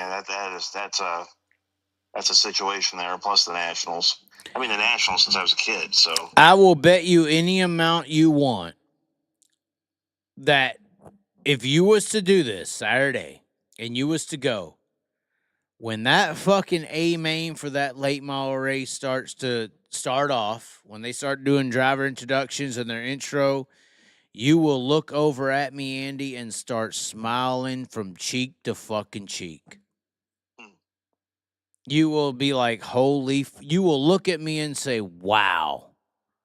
You will look at me. I'm just being honest. You will look at me in that moment when they're doing their show, because it's a hell of a show. And based on the track, they banked it more tonight. It was on the wall. It looks like a better race as well. But the show that fucking event puts on a Saturday night, you will look at me and smile cheek to fucking cheek, and you will not regret any fucking decision you made coming to that. It's Indy 500 based. I mean, it is fucking when you're in it, you are in it, and it's an experience. If you were to die next year, Andy, you should know what that dome is like. I'm just saying. well, we'll see. Let me know. Let me know the dollar amount. I can hit up some sponsors. I mean, obviously, you sponsored me Nitro Pizza tonight. I'm gonna pay for it in a couple hours, but let me know. Let me know. Hey, there's a reason for that. You can't get your money back. See? Oh, you bastard motherfucker. And your mafia girl. Can't believe you. Can't believe it. Yeah, she's a good girl. She's a good girl. I'm just messing with her. She did look kind of hot on her little, mafia look, but I'm committed to love, not that. So, no, oh God, we're getting in trouble now. We're really in trouble. Say, now you're getting nuked. Watch out. Oh God. Oh, I'm glad we're in hour 3. You know, it's been 2.5 or 3 hours, right, Andy? Yeah, it's life. This is the life of Pizza Man on a Thursday night. Getting ready for the next day. Hey, I'm an Uber Eats guy. Don't be talking to me like this. You're what? I've done Uber Eats. I do Uber Eats for extra money. You want me to be if you want me to deliver pizza, I'll try. But I've been thinking about DoorDash and all that stuff. DoorDash or Grubhub or like Uber Eats, but I didn't know who was doing it in Knoxville. I mean, I know they've done it for like Subway and McDonald's and things like that, but I don't know. I don't know. Well, I mean, Uber Eats. Eats just recently moved into Knoxville. We actually tried to work the system, me and Sean, the other day. I was like, hey, there's a $30 boost if you order Uber Eats. And some fucking guy from Des Moines came in and, swooped it up. It's bullshit. Really? Yeah, it was a $30 bonus to deliver one order Jesus. in Knoxville. And it was a $15 order. So this guy made $45 in 20 minutes. Well, I thought about opening later. Like we do our 5 to 9s, from Tuesday till Saturday, and then Sunday we do 4 to 8. But I just don't think lunch works for me. Too many things going on during the day. But it's I thought about staying open later till maybe 11 or midnight, because there's no options after 8 or 9 o'clock in this town. Right. So I know McDonald's stays open later for people. When they get off work at Weiler or whatever, they'll let them go get a lunch break or a dinner break or whatever. But I mean, as far as anything else goes, I mean, it's kind of everything's pretty much shut down and all that stuff. And right. Walmart. Well, and people in the town know this already, so you don't really need Uber Eats to make it happen. If I was you, I would stay as you are. If you want to get on the Uber Eats still, that's fine. Yeah. But if I was you, I would stay on how you are. I'd try it, but I mean, after a peak hour type thing. I mean, Friday and Saturday nights we kind of get our asses handed to us, just me and Alicia. And, we try and all that stuff. I mean, we get through. Sometimes we take a little time, but I mean, we get, kind of get the to-go orders and the dine-ins and all that stuff. But, I thought about the, after peak hours. I mean, obviously, sometimes this time of year, seems like 5 o'clock hits and you get about, you get all your orders within about an hour, and then the rest of the night it kind of takes it easy. So I mean, I thought about trying, trying a delivery service type thing. I don't want to deliver. I don't have any interest in doing it. I'm kind of burned out from when I did it. So you don't do delivery at all? Just do pick up and dine in. Yeah. So it would be something to try, you know. I mean, I agree that if you don't really have a desire, like people know that you can get them food. I wouldn't do it personally. Yeah. Even though I would profit from it, but you should do delivery. I don't know. I mean, maybe you have to pay a delivery guy too much, but I don't want to do it. Yeah, it's just with insurance and everything else, I don't want to do it. I don't have any interest in it. I mean, I would just like to do like with the service and all that stuff, because then basically you're selling your food and whatever they make on their service fee and their tip and all that stuff is theirs, you know. I mean, I want to make sure the driver got their, you know, tip or whatever. well, I guess is that where Uber Eats kind of like cuts the middleman and takes the responsibility, or Yeah. Well, I know some people get, you know, they some people taking the shorts when they deliver and all that stuff. Sometimes it's, you know, things are expensive or whatever. They'll buy their food and all that stuff and stiff the driver and all that stuff. I mean, it's right? And Uber Eats like kind of takes care of that. You just check a box. Yeah, I wouldn't want nothing to do with it, because I'm telling you, like Domino's and you know, Pizza Hut back in the day and all that stuff, kind of, they had that delivery deal where they get it to you in 30 minutes or less. And then I can always remember going to junior high and walking past the Domino's. They had those trucks out back folded in half, you know, from the crashes they get in and stuff. So that kind of cemented the idea of you can get a pizza in a half hour, which you can't, you know. And I mean, I did, when I first opened in Des Moines, I mean, I did a lot of delivery. We had a lot of delivery people and all that stuff. I mean, just so many damn things go wrong. When people carry a pizza out, it's like they trust themselves.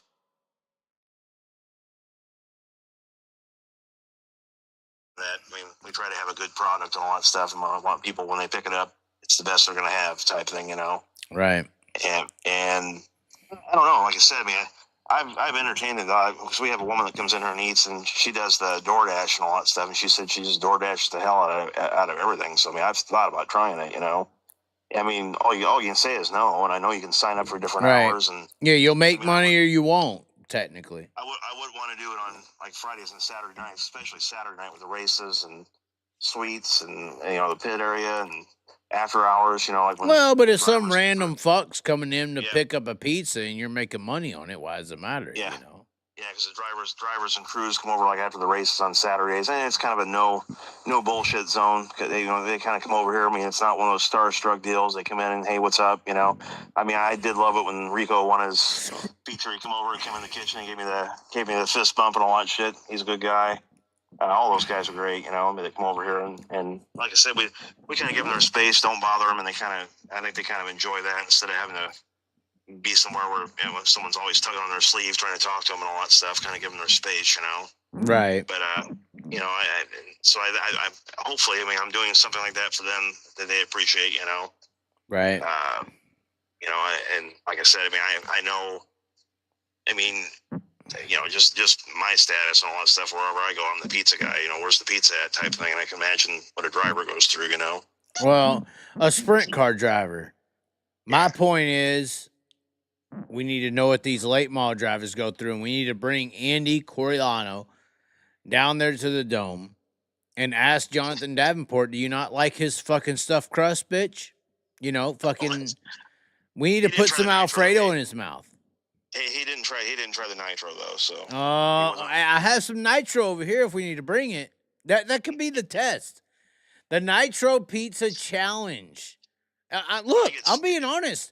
Make a whole fucking pizza that's Nitro pizza. We go down to the Dome Saturday, and we just do a taste test with all the drivers who aren't afraid, who aren't a bunch of bitch fucking fendered drivers. Do you have a sprint? We can go up to him and be like, do you have sprint car balls? Try this pizza, bitch. How hot is it? Maybe we can find a bar that does food, or find a racing pizza place or whatever that's down by the no. We're gonna walk into the fucking pitting area. Maybe we could do that. Maybe we could do the takeover down there and help them cook some Nitro. No. We're gonna take the fucking show over, Andy. I'm gonna take it over. Oh, Sean's leaving. Do you want to say any goodbyes to Sean? We're about to try to get off here. It is All 3 right, man. hours in. He's gonna mad shut- at he's us. probably He's gonna mad at us. Okay, I'll let you probably gonna go. shut the breaker off. He's probably gonna shut the Connie's breaker yelling off at on you. him. It's okay. All right, buddy. I know he's got to go to work in like 2 hours. Oh shit. I know we're horrible people. Well, good talk, man. Well, we got to convince Sean to come with us. That's the goal. I'd be down with that, man. He's come in here plenty of times with his wife and all that stuff, and it's been awesome. So, I know. He's told me all about it. You have too. So, yeah. all right. Well, this is the Andy Corigliano, or how you say it, Corigliano episode. Yep. We've learned too much about you. I held a phone for 4 hours. It feels like, but not enough, man. That's just scratching the surface. and we're taking over Gateway Saturday. We can do it. We can do it. If I can get out of here, hell yeah. Okay. All right, buddy. Alrighty. Well, thank you for answering the. Sean, stay for just a second. Oh, he's going to get. He's going to get wood. He's putting the gloves on. He's got a wood stove. He's got to fire it up. What's funny is when you first called, I didn't realize I was being on the TV and all that stuff. So we apologize for what we were saying. No apologies necessary. We're about reality and authenticity. So. There you go. Yeah. We thought you were just bullshit with us, and all of a sudden I'm like, wait a minute, we're being interviewed. Yeah, and then 2 years from now, we're the mayor of Knoxville. Fuck it. Yeah. There you go. But don't let this be a scandal or something like that. They might dig it up and have some criminal stuff on there, you know? No, they'll just have authenticity to the reason we're running. Anyway, all right, we'll let you go. You figure out this fucking Gateway deal. They'll probably tell us, don't do it. They're gonna want sprint cars driving in Highway 14. So Yeah, we are gonna have a parade, 100%. Anyway, sounds good, man. anyway, all right. Well, thanks for calling in or answering the call. Answer the call, man. Yeah, I know. You got to answer the call, just like Saturday. We're going down to slap Jonathan Davenport in the fucking face. That's what we're going to do. You can. No, I want you with a pizza. We need the Nitro Pizza Challenge. I want to buy a couple pizzas next year too. So we're good. If you bring a Nitro Pizza to the Gateway, I'll document it all. This will be the best. It tastes like shit by the time it gets there. That's a long drive for a pizza. We'll put it in a toaster oven. All right. So we'll get down there and we'll do the Nitro Pizza Challenge. Anyway. Bring your air fryer. Yeah. Yeah, bring it. Bring it. This will be the best show they've ever seen. I'm telling you. The best show they ever seen. We should get Flo to pay for this. We should get Flo to pay for this. Sweet. I'm messaging Michael Rigsby after the show. I'm going to be like, hey, here's what we're doing. Give us a couple hundred. Sounds good, man. Alrighty. Well, thanks for talking to the mayor. So No problem, man. You take care. Later.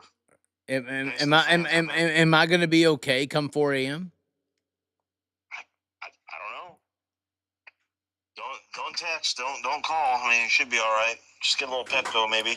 Oh my God! All right, thank you for calling, Andy, or answering. Little Pepto, maybe throw a little moisturizer on the toilet paper. Oh no! Oh, you ruined it all. I'm just telling you what I've heard from people that have ate it. So. Oh God! I told you earlier. One of my heroes, Roger Rager, that pizza was made for. Told me, he said, it's one of those pizzas. It's good, but he said it's hot. And he said you gotta go. He said you gotta go in a plowed field or you'd set the prairie grass on fire. So. Okay, well, thanks for the great nut. That's what you're dealing with. So. Great, awesome. All right, buddy. You take care. Thank you. Tell Sean thanks, man. We will. All right, buddy. Take care. Have a good night. You as well. See you Saturday, bitch. Take it easy, man. Later. Davenport's going down. That was Andy Corigliano. Hold on, let me make sure I get this right. Andy, hold on.